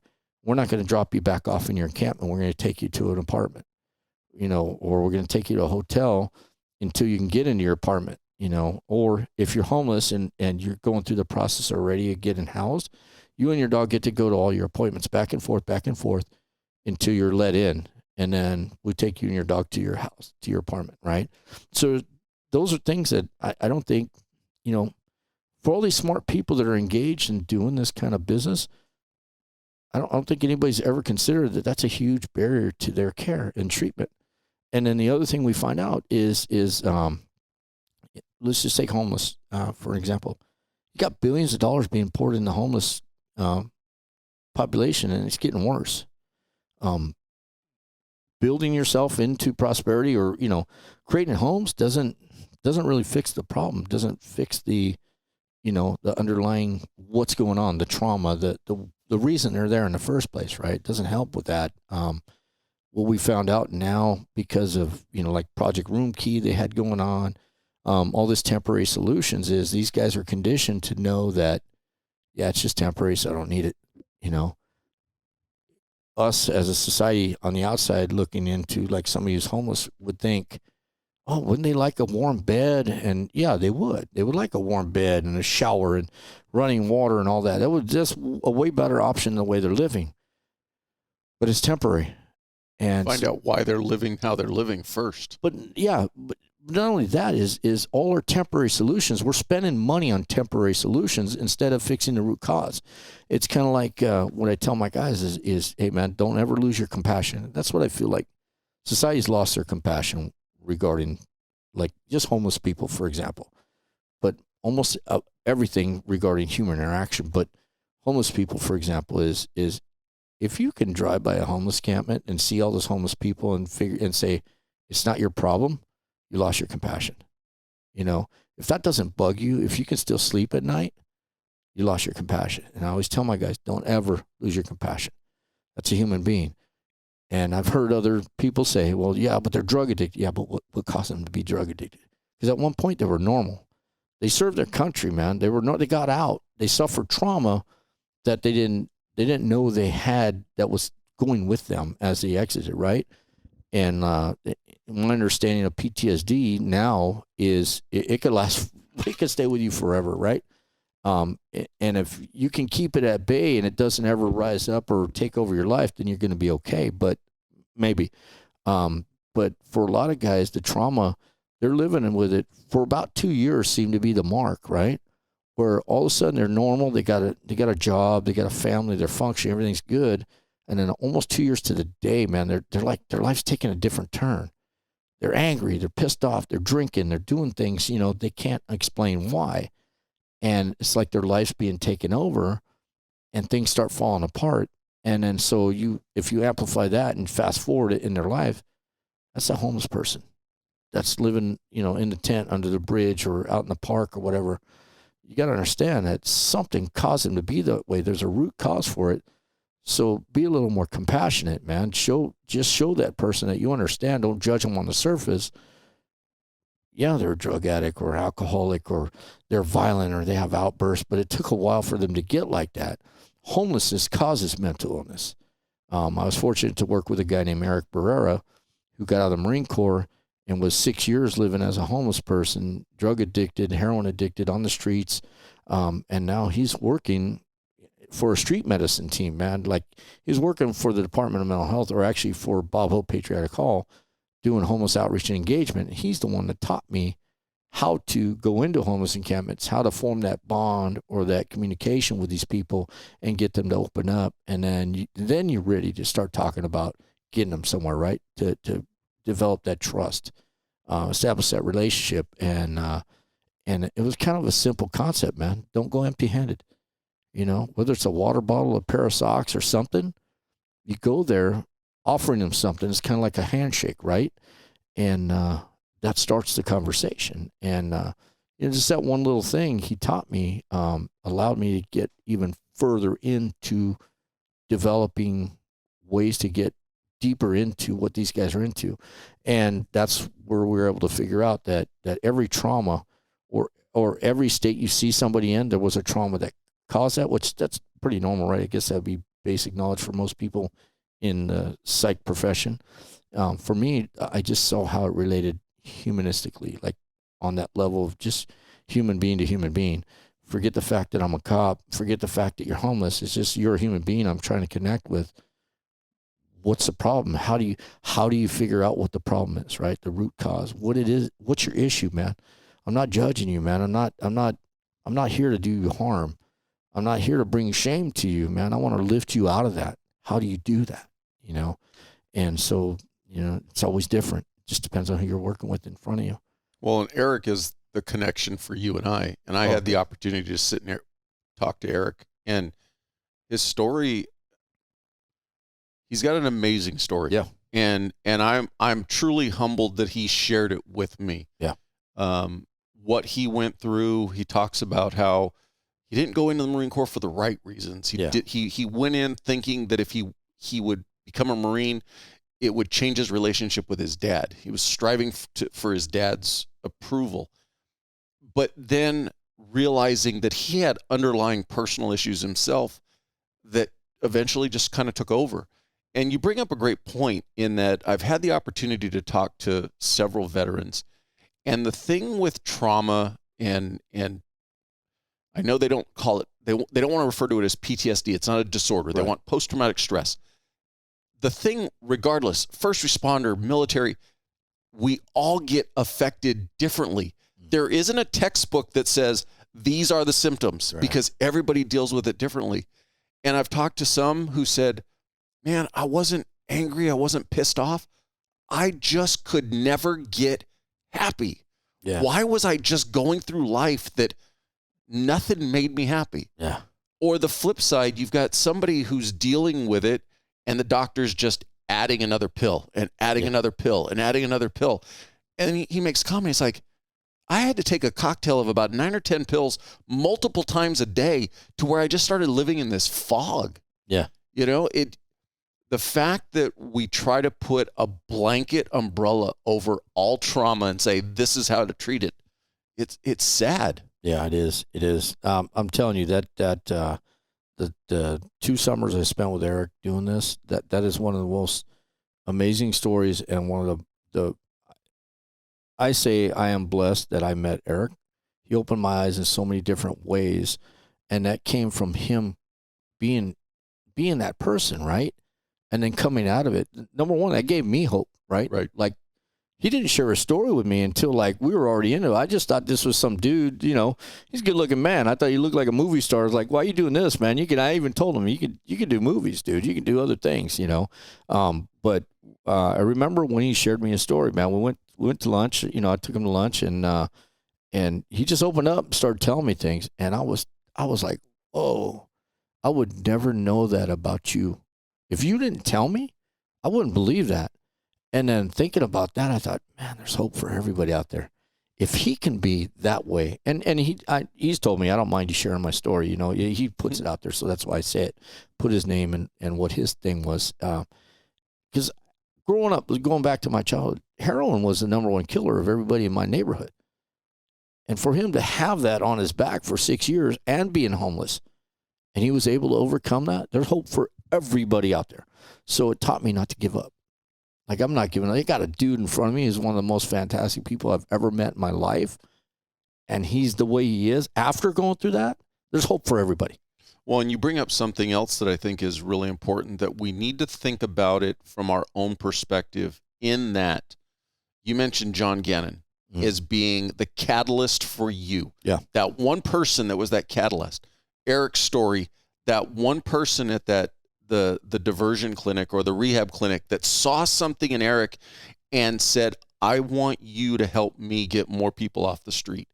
It's being that one person. And we never know what that might be. It might literally just be offering that voice of affirmation to somebody like, hey man, you're doing a good job. Yeah. That might be, you know, so never overlook the potential opportunity that each one of us has to impact somebody's life. And I'll go to another extreme of, you know, I've had another guest on the podcast, Jess Kazada, and she got kicked out of the Marine Corps, failed a drug test. She could have been very angry, blame the Marine Corps. She takes full responsibility of it. Hey, this was on me. I screwed up. But in turn, she didn't turn away from the military. She still loves veterans. And she's created a group of inclusiveness. Like, hey, come with me. But one of the things that she said that was really poignant in her episode is, let's stop comparing. Just because I'm the lowest of the low veteran, I still experience trauma. I don't have to be a Navy SEAL to say that my trauma is valid. Stop making it a comparison. We all served our country. We all experience different things. We all experience we experience trauma differently. Let's stop making it you didn't do as much as I did. Yeah, to me, that's BS, you know. Because otherwise the military wouldn't work the way it does. We wouldn't be as powerful as we are as a nation. Our nation's strength would be relegated just to the best, right? Only the best can go and fight. Only the best can do. Man, you need support all along, at every level. It's a shame that she considers herself the lowest of the low, man. No, she didn't. She wasn't considered. She was saying we need to stop this tier sense. Okay. Cool. People kind of discount some guy or girl who was stuck in the motor pool. Yeah. But at the end of the day, we were all veterans, regardless what you did in the Marine Corps or in the service. That's what I say, man. It's like, I was a firefighter, so, if there was a fire, I'd come and do my job, and then the ship doesn't sink, right? But at the same time, I need a meal, man.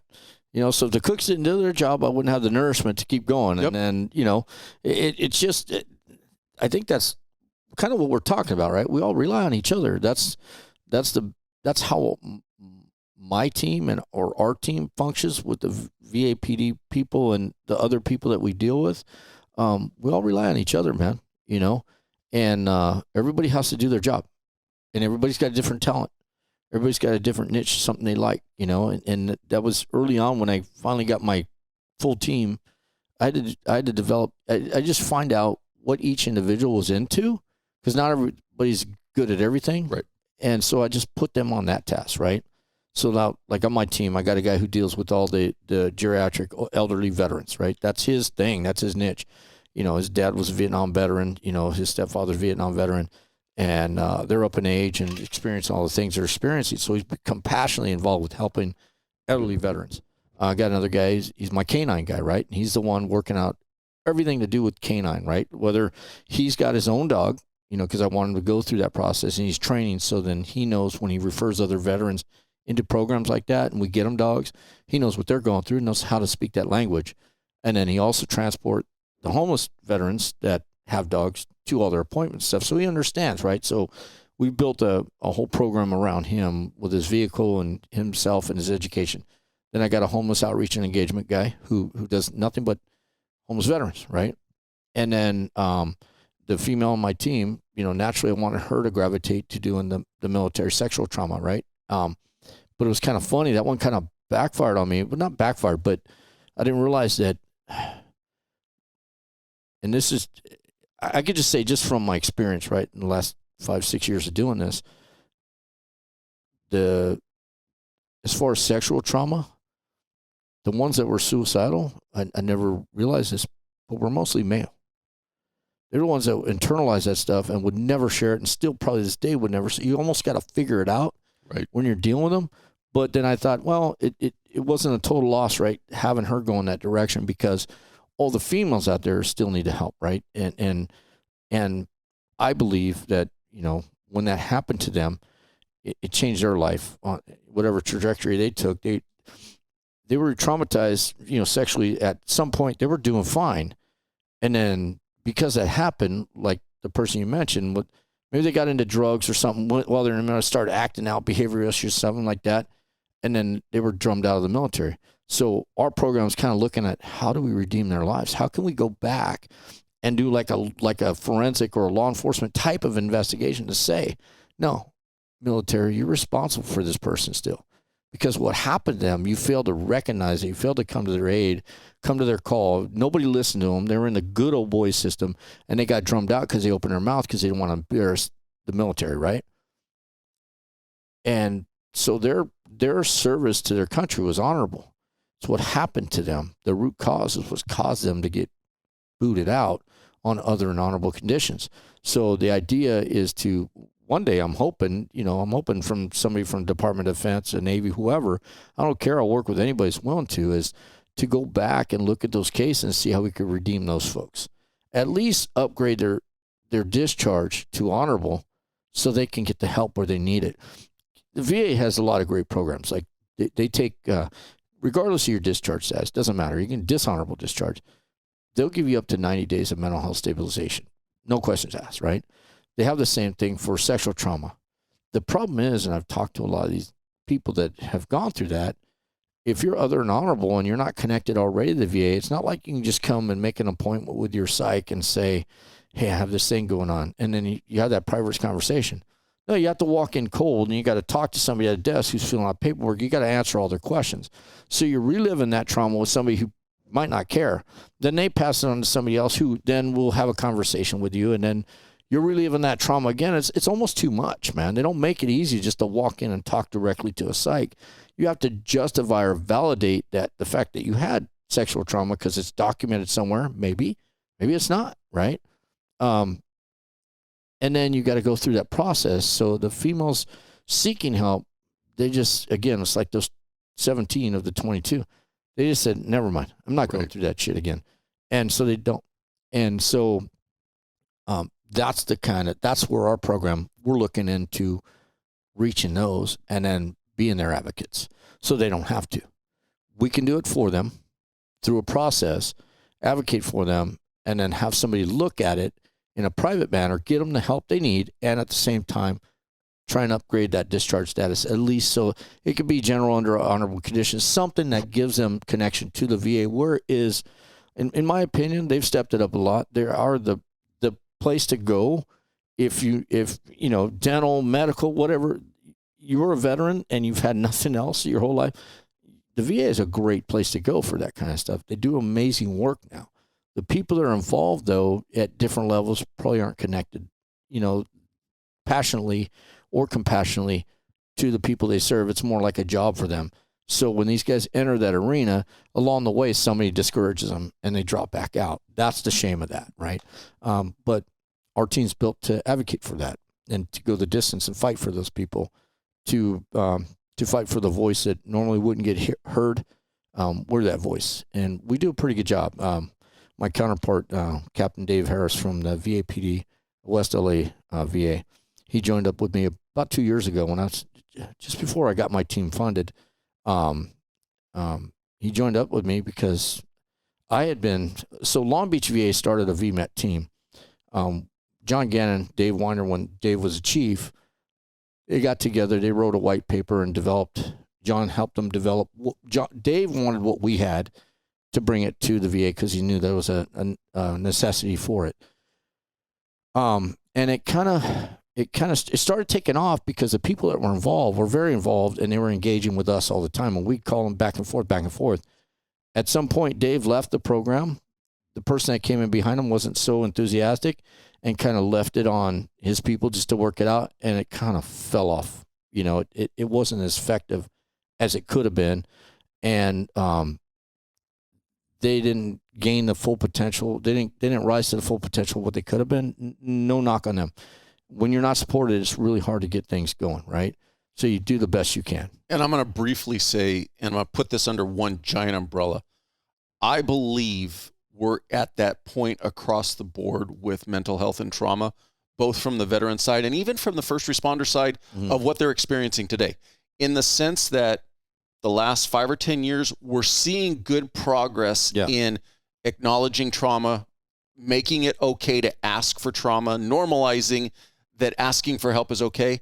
But I do believe that in every one of those aspects, the tide isn't strong yet. Yeah. And if we let off the gas a little bit, it'll go back the other way, the old school way of ignore it, suck it up, kind of deal. So I do believe that, unfortunately, we're still in that point that whoever takes over next, and you've already talked about this, one of the things keeping you in it is it does it have enough momentum yet that when I step away, that train's just going to keep going? Yeah, 100% right. Because that's unfortunately what happened in Long Beach. That momentum is gaining and building at West LA. Like for 3 years, it took me 3 years of courting West LA because Long Beach was in because of Chief Weiner, and so that was easy. I wanted to try and engage all the VAs. Like ignorantly in my head, I thought all the VAs would love this. They would come, they're all campus-centric, right? So what they expect is you got to come to us and then we'll help you. But you can only come Monday through Friday, 9 to 5. And your trauma ends at 5 and don't start up again until 9 o'clock the next morning, right? That's kind of the way they're built. And then I started thinking, because I'm a veteran, but I never really engaged the VA myself because I had good insurance with my department. I thought, all the VAs, man, we have 3 of the biggest VAs. You got Loma Linda, you got Long Beach, and West LA. We shouldn't have the veteran homeless problem. We shouldn't have the mental illness, problem with veterans that we do in LA. 300,000 veterans live in LA. 12,000 plus settle every year in LA because LA is the place to be. We have the largest population of veterans in the nation.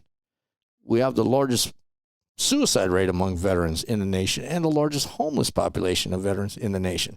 With 3 VAs, I'm thinking, what's missing? You know, and it's because the way the system's set up, if you know one VA, you know one VA because they operate completely different and independent of each other. Siloed. They don't communicate. They're siloed. So right there was like, okay, this is the model we need to build. We need to be the conduit between these VAs. We need to be the ones going out and get these veterans and bringing them to the VA. If they're not willing to go out and get them, we'll do that.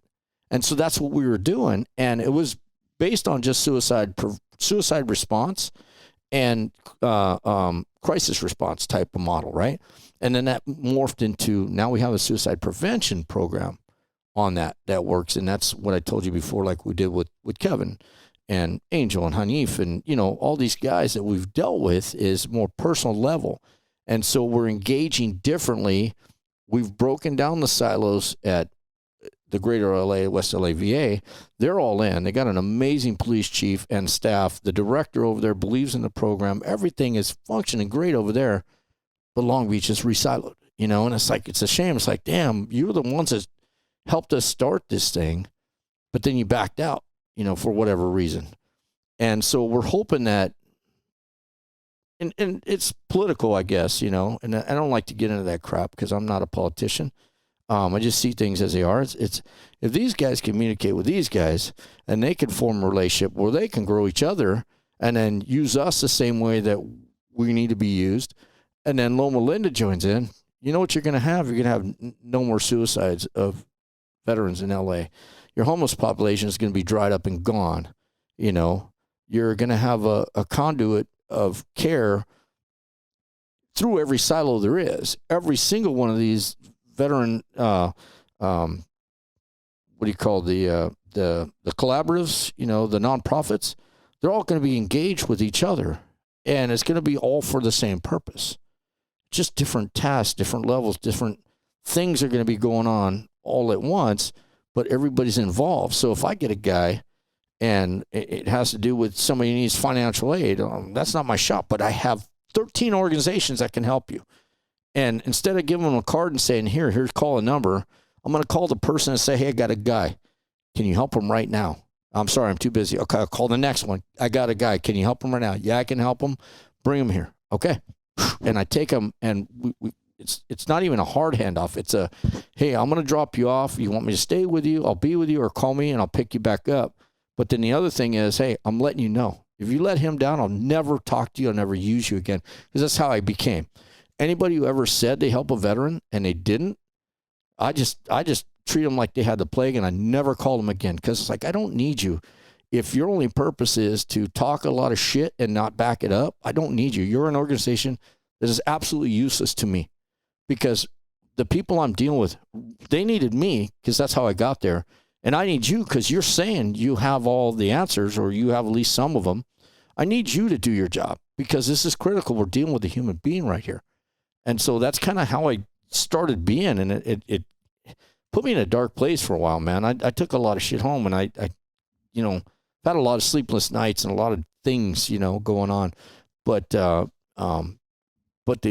redeeming factor was the Eric Barreras, you know, the Dave Harrises, you know, the people, the Jim Centers, Sharon Berman, all these people that are able to redeem the people who failed has been pretty fantastic. It's kind of restored like hope, like, okay, just keep doing it, man. Just stay in it. Just keep, you're on the right track. You're doing the right thing. Just keep doing it. And you know, like you said, one day it's going to all come together. We need to push this train so it gains so much momentum that nobody can stop it. For a time, man, I felt like I was the only one in the back of the train pushing. And then now I look over my shoulder and I got hundreds of other people right along there with me. And I'm starting to see the tracks go by, man. They're starting to move, but it's still hard, you know. But, you know, that's kind of where we're at right now. And I've said this on other episodes and talking to guests who are fighting that fight. And they literally are, was it Sisyphus who's pushing the rock up the hill? Yeah. And they literally are the only one pushing that rock up that hill. But I tell them, I said, take that one person that was the success, and that just keeps driving you, because you have to fall back on the fact that if you weren't doing what you were doing, that one success wouldn't have happened. Down the road, there'll be 10. Down the road, there'll be 30, kind of deal. It's going to grow, but it's hard, but we just, you got to keep at it. I look at it with this podcast. My goal is to try to give back to the first responder and veteran community. And if I can have one guest who says, I could sit here by myself and talk about the importance of mental health, and talk about the importance of taking care of yourself physically, think about what you're going to do tomorrow. It's going to become white noise. Yeah. Listening to you, listening to Eric, it's going to resonate with a different person, and it's going to hit differently. And they're like, oh, okay.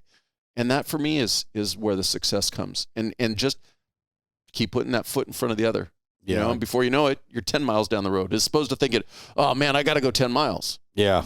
I think, what you say is 100% true. I mean, I did a bad job early on, and I still do. I'm not a marketing guy. I don't tell anybody what I do. I don't share it, man. I just deal with people, and I go home thinking about the next thing and the next thing and the next thing, right?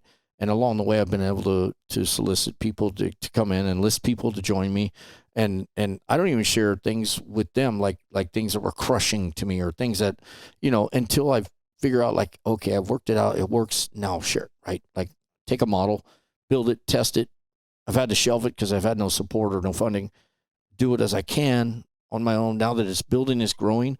I think now we're in a time and place where the word needs to get out about what we do and how we do it. And your platform is one of many, but I think it's the most honest way to do it, because you're just raw with somebody. It's whatever comes. None of this stuff is scripted. I'm not reading off a manual because I'm afraid to take a chance, and I don't want to go outside of something and, maybe you shouldn't have said that. 100% of what I said, I'll say it again, and I think your platform offers people that chance to hear it, like, from the heart and for real. So I appreciate you inviting me here. Well, I thank you for your time. Where I want to go next, though, is, and you just alluded to it. So when I was in command of a child exploitation team, one of the things I credit the FBI with doing over the last several years is the men and women who were engaged in going after those predators saw that what those investigators and law enforcement officers were experiencing was traumatic. Yeah. And so they started implementing this model of, hey, every 6 months, you're going to go talk to a counselor, because what you're seeing, what you're experiencing is having trauma on you. And I really commend that model. Again, going with the fact that we got to take care of the people doing the job. Same thing for you. When you now got deep into this, what are you doing for you and your team, or what are you imposing on your team to help make sure they're doing okay? Because you're talking about engaging people, and you're living their trauma when they're telling you what they're experiencing or what you're seeing. How are you guys dealing with it? That's funny you bring that up. So early on, my partner and I, Dave, we were dealing with somebody, and his trauma, like, I didn't know, my partner was and he said it's okay to tell his story too, so I'll tell it. He had a couple of deployments in Afghanistan and Iraq, and the guy we were called to deal with, they had a lot in common. They served at the same time. The guy we were dealing with was Special Forces, and Dave was in support of his unit when they were pinned down one time, and they knew a lot of the same people. They lost a lot of the same people, but they didn't know each other. And it's just how small the world is, right? And a shitty way to come back around full circle. Really is. And when we were taking this guy, we went and picked him up in Ventura. He's a guy, he put the gun in his mouth, pulled the trigger, had a primer strike, ejected it, saw the primer strike, and said, I need help. And that's how he got, somebody reached out to Dave. Dave called me, and then we rolled. On the way back, because we told him, we're going to take you to the VA, man. We're going to get you help. And he was cool with it because he said he needed it, right? That was his moment. He's like, hey, I'm not dead. There's a reason I'm still here, so let me ask for help. And when Dave and him were engaging, and it was funny because I could see him, the guy sitting behind me in the car. I could see him through the rearview mirror. Dave was sitting next to him, but I could see Dave's reflection in the window. And they were on a subject, and all of a sudden Dave went quiet, man. And he just stared out, and I could see his eyes were welling up a little bit. I was like, oh, my God, I did not realize at the time the trauma we bring on ourselves when we're trying to help somebody else, especially if your lives are connected that way, right? And so that taught me a huge lesson. And Dave was okay. He said it put him back in, into therapy. He went and saw his counselor and was cool, and he's worked through it and everything's great. And he learned a lesson about it. But that was the one thing I considered when I was selecting the members for my team, and I was fortunate enough to be able to do that. Everybody's saying, you need combat veterans. You need veterans that have been there. And I said, no, hold on. I don't. I need somebody who's already dealt with their demons and is cool with it and knows how to seek help when they need it. I need somebody who's found the answers, to all their unanswered questions, right? That knows where to go when they get in that dark place and then can come back. Because I don't want to put somebody in a situation where we go out and we're dealing with somebody who's in trauma and, in crisis, and then all of a sudden they go into crisis, and now I have to take care of two people, right? And then now I'm responsible for that teammate in that situation. And so on my team, I have 3 veterans and 2 non-veterans. And because you said, you don't have to be a veteran to have compassion for veterans and to develop that want or that desire to serve them. And so it was kind of like the naysayers that were kind of on the outside looking in when we were building this thing up. It's like, oh, you shouldn't have people who aren't veterans. I said, you're dead wrong about that. I said, because it doesn't matter who you're dealing with, veteran, non-veteran, whatever. When you're in trauma, you know who shows up for you. You know who's there for you. And the people I chose are the ones that have the heart to show up for people every time and to project that, right? And so part of my interview process with the veterans, the guys who've been through things, is I simply just ask them, have you dealt with your demons? And if they give me like something where like, I'm good, and they got that macho kind of, yeah, dude, you got some growing to do. Thanks. I appreciate it, but you're not the one. But the ones who said, yeah, I've been to counseling, man. I'm still dealing with today, but I'm okay. Okay. As long as you know what to do when the time comes, if it comes, you're not going to keep that stuff silent. And so then as a team now, we practice, self-care and looking out like the buddy program, right? If you come off in a case where you can see your partner's changed a little bit, we start talking about it, start engaging and figure it out. And then, and I've purposely pulled people out of the field and put them in training or do something else because I know they had a hard week or hard couple of weeks. And I said, now you're going to school. You need that break, the time away, and then they come back and they don't feel like it's me, like, daddy looking out and, right. Pull them out of something they want to do because nobody wants to be pulled off of something. So I don't pull them off. I just repurpose them. Go do something else because it's important for what we do as a team in growth, And so I've been able to do that. And I've been fortunate enough to have the working as a task force with the West LA VA folks is I can actually task my guys to go with them and help them. And then so it's now they're at the facility, especially my veterans. They're at a facility where if they're caught up, they're there. They can just take a break and go talk to somebody if they feel that's their need. Or my partners over at the VA PD are very good at getting other people that aren't veterans or that are veterans to sign up, register and get your, your healthcare and stuff. They did that to me. I finally did it after 36 years. I never registered with the VA or anything. And part of just wanting to know what the process is like is why I did it. And, it's been an eye opener, but yeah, self-care is a big deal. And then looking out for your buddies, another huge deal on this team. And we do see a lot of trauma that sets in. I'll tell you though, as a cop, for me personally, this is me personally, right? I'll wait till I retire to talk about certain things, because you never know, And I get, because you and I came up in an era that, and there's still that stigma of talking. I've had other guests who are embedded with law enforcement agencies, and my first guest, Shiloh, is former cop, became a psychologist, and now she's embedded. And she says that one of the things that helps with her organization is she's right there. And I use the analogy, you have to get to the point where you're kind of like the couch in the room. People just learn to ignore you until they want to sit down. Yeah. As opposed to organizations that are getting better and they're saying, okay, every Wednesday, Dr. Smith's going to come in for anybody who wants to talk. You know, I'm not going to, I'm not ready to talk on Wednesday. Exactly. And so I get it. I get, not wanting to talk. But one of the things that I've been thinking about lately, and it in a maybe a naive, altruistic way, if we could take law enforcement from here forward and just go back to the days when you're first pushing a sled and you're out and that first time you go to that horrific child abuse call. What about if we just normalize our TOs going, hey, how'd that call make you feel? Are you okay with it? Yeah. As opposed to, all right, let's get to the next one. Next one. Yeah. And that'd be a good idea. Things will change over time, but I can understand where you're coming from. Well, what we've done, we're also the first responders for veterans inside our department.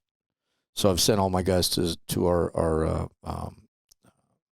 school that we have for through our psych services, and it's like kind of peer support program, kind of on steroids, because there's been a few incidents, like I've been doing it for the last 5 years, basically by myself. We've had veterans on the department go into crisis, I'd say, maybe not totally crisis, but somebody had issues and I didn't know what to do, right? I was fortunate enough to be involved in a few of those where I was able to steer it in the right direction and they were able to get the proper help in the right way, as opposed to a department going, there's a liability here, we need to relieve them of duty, we need to, put them on a hold and all this crap, right? That just not only stigmatizes them, but if you really were worried about somebody killing themselves, they're going to do it now because you took away everything they were about. You changed their identity overnight. You took them away from being part of an institution that they were proud of and they had support, and you give them you stigmatize them to the point where people think, oh, there's something wrong with that person. So then they don't reach out. And what do? You tell them, you got to stay home until we call you. Then you're isolating them at home. Oh, we're still paying you. That's good enough. No, it's not. That's as a department, and all departments are the same. Like I can speak for every police agency out there. They do the same thing because mental health is so foreign to them that they think there's only one solution to protect the department. Where some of the people I've dealt with are thriving to this day. It was just a speed bump, man. It was just one bad day. That was it, too many beers or something, just one outburst of emotion that they really didn't mean. And had we not had a program in place to deal with that, these people would have been lost forever. And so that's been pretty positive. The outcome of that is sending my whole team to that. So as a team, we also respond to the veterans inside the department, and that's everybody. It doesn't matter if you're sworn or non-sworn or whatever. It's you're a veteran, and because we have more resources than what the department offers externally, I think the department, they like that, right? And helps restore human life, and then the department doesn't lose all that investment. So their return on investment is even bigger by engaging us to do that, rather than just doing what's easy, covering the liability, and then washing your hands and hey, good luck to you in the future, and then hearing about it later, they killed themselves because they no longer fit in, or, their identity was taken away or whatever. So that's another positive thing that came out of what we do. Not only do we do it for, the ones that are lost, and have been lost in society and that are obvious because everybody sees them as they pass them every day. But we do it to the ones that were just lost and nobody knew. And I hate to bring it down to a dollars and cents thing, but unfortunately there's a lot of organizations that look at problems from the bottom line on their spreadsheet. Yeah. But it's 2023 and there aren't a lot of people walking through the door who want to be cops anymore. No, man. And so if your way of dealing with somebody that you've already onboarded, somebody you've already trained, is to send them away, as opposed to working on a viable solution to keep them going, you're still losing money. Yeah. So let's start treating people like people and not lines on a spreadsheet. And then you think too, going back to what we were talking about, the 2-year mark, a lot of these kids that we hire, I hate to call them kids because I'm an old man now, but I'll call them They're kids. kids. They're kids. A lot of these people we hire, the young people, they haven't dealt with their traumas yet, and they get this job and they're going hard charging forward, and then that 2-year mark hits, man, and their professional life starts taking a turn. They can't figure it out, and nobody else can. All of a sudden, they're just having behavioral issues, and they're just a bad person or a bad cop or whatever. No, man, there's something wrong. Dude just came out of war, right? Has anybody checked that out? And it should never be a disqualifying factor because they have a lot to offer. But there's that care component that we don't build into our system, right? We know who we're taking in. We're taking in the best of the best, right? A society, because those people put their life on the line. So they don't deserve to be shunned. But you also have to build another component that says, we're not keeping an eye on them, but we have a metric that we've developed that if it does start going this way, we have people that can respond to them and get them back on their feet. It's kind of like we've just recently worked out, right? And that's kind of, you're just paying attention to what I've seen outside. I was able to kind of offer that as a solution inside, and the powers that be at the time liked it, and so they said, go for it. And so we're building a whole program around that, and so it's like a broader, instead of just working with like my team and the trauma we absorb and dealing with that, we're able to do that department wide now. Because everybody, when they, like you said, when they start pushing the sled, you work custody for a while. As a sheriff's department, you work custody for a while, and then you don't see much trauma really. I don't remember any. It's been a while. But then when you hit the streets, then you're seeing that stuff that you start absorbing, and how's that impact you? How many babies have to die in your arms, or how many horrific car accidents you have to see where young people are just, all that horrible stuff that we see as law enforcement every day. And we were taught to just suck it up and move on, and it's your job, and you need to be tough and all this. There's a breaking point, for some people, for a lot of people. But, so now we're able to run to their aid also. If somebody's listening who works for an organization, obviously, other than yours, and has an idea that maybe they would like to push this train forward in their environment, I would imagine a good starting point, though, was get them into a good training class or read a book first to kind of get a little bit better knowledge of it. Is there any training or books that you would recommend for somebody who wants to start down this path? What I was doing, because like I said, this is not a path I chose to take. It just kind of happened for me. So I had to immerse myself and just understand, from a perspective of I know nothing and I need to catch up, right? So I started reading a lot of studies. What I first started on was suicide, reading all the suicide studies and reading what people were saying about them, the people in the professional side of it. And one of the best studies I read, and it's a different name, but it was like hopelessness and the eventual suicide. And that's where I learned how reinstilling hope in somebody is probably going to prevent the suicide. And then just statistical things to start, right? Anything that would kind of give you a number picture if you're kind of that way where you want to see it in numbers. And then the other thing is just pay attention to people who've been doing it a long time and have had success. TED Talks, books, internet's great. Like Elon Musk says, there's all kinds of information out there. All you got to do is take advantage of it. You don't have to go to a formal campus to get it, right? And then there's so many aspects to what we do. If you wanted to just make your portion of it be suicide response or crisis response, you can go into that world and just stay there. But then there's suicide prevention, and suicide response and prevention are two different things. The response is going to get somebody who's in crisis, right? And stabilize them and get them into care. The prevention is everything that happens afterwards, right? The way I put it is you find the need and fill it, right? Find the need, see what's needed, and then however you can, you find out what works for that need, whatever it be.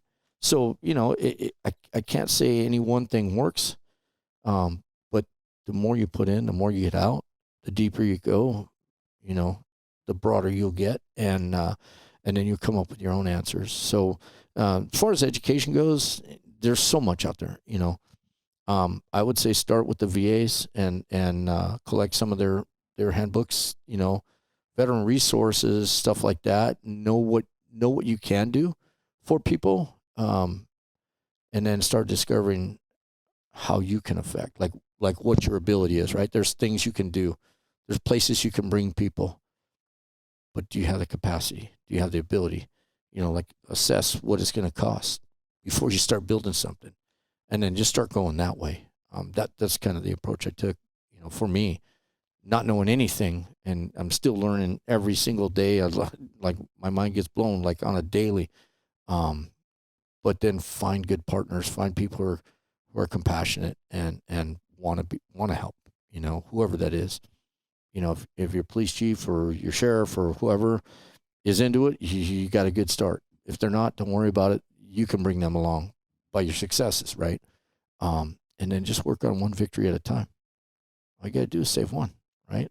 When we came on, I never forgot the reason I became a cop, man. It was just to help people. And saving one was always the mantra, right? If you could save one life in your career, your whole career was justified.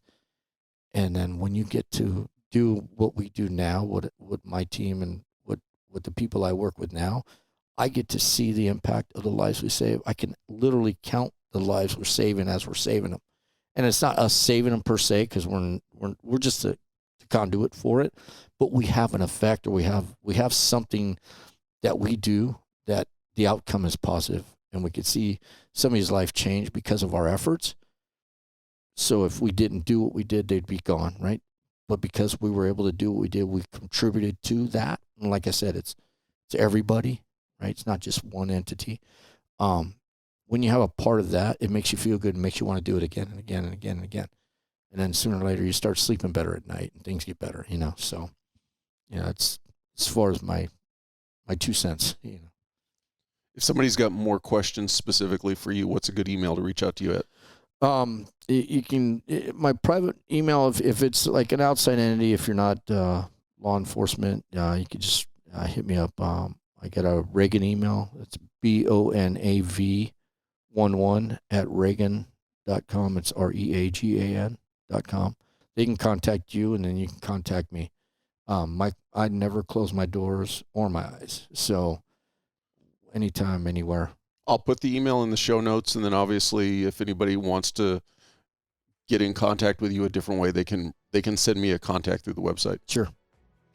I appreciate your time, and I wish you the continued success with what you're doing. Well, thank you. I appreciate it. I appreciate you watching. But before you go, if you like the video, please hit that subscribe button. Also, any comments are appreciated. Thank you.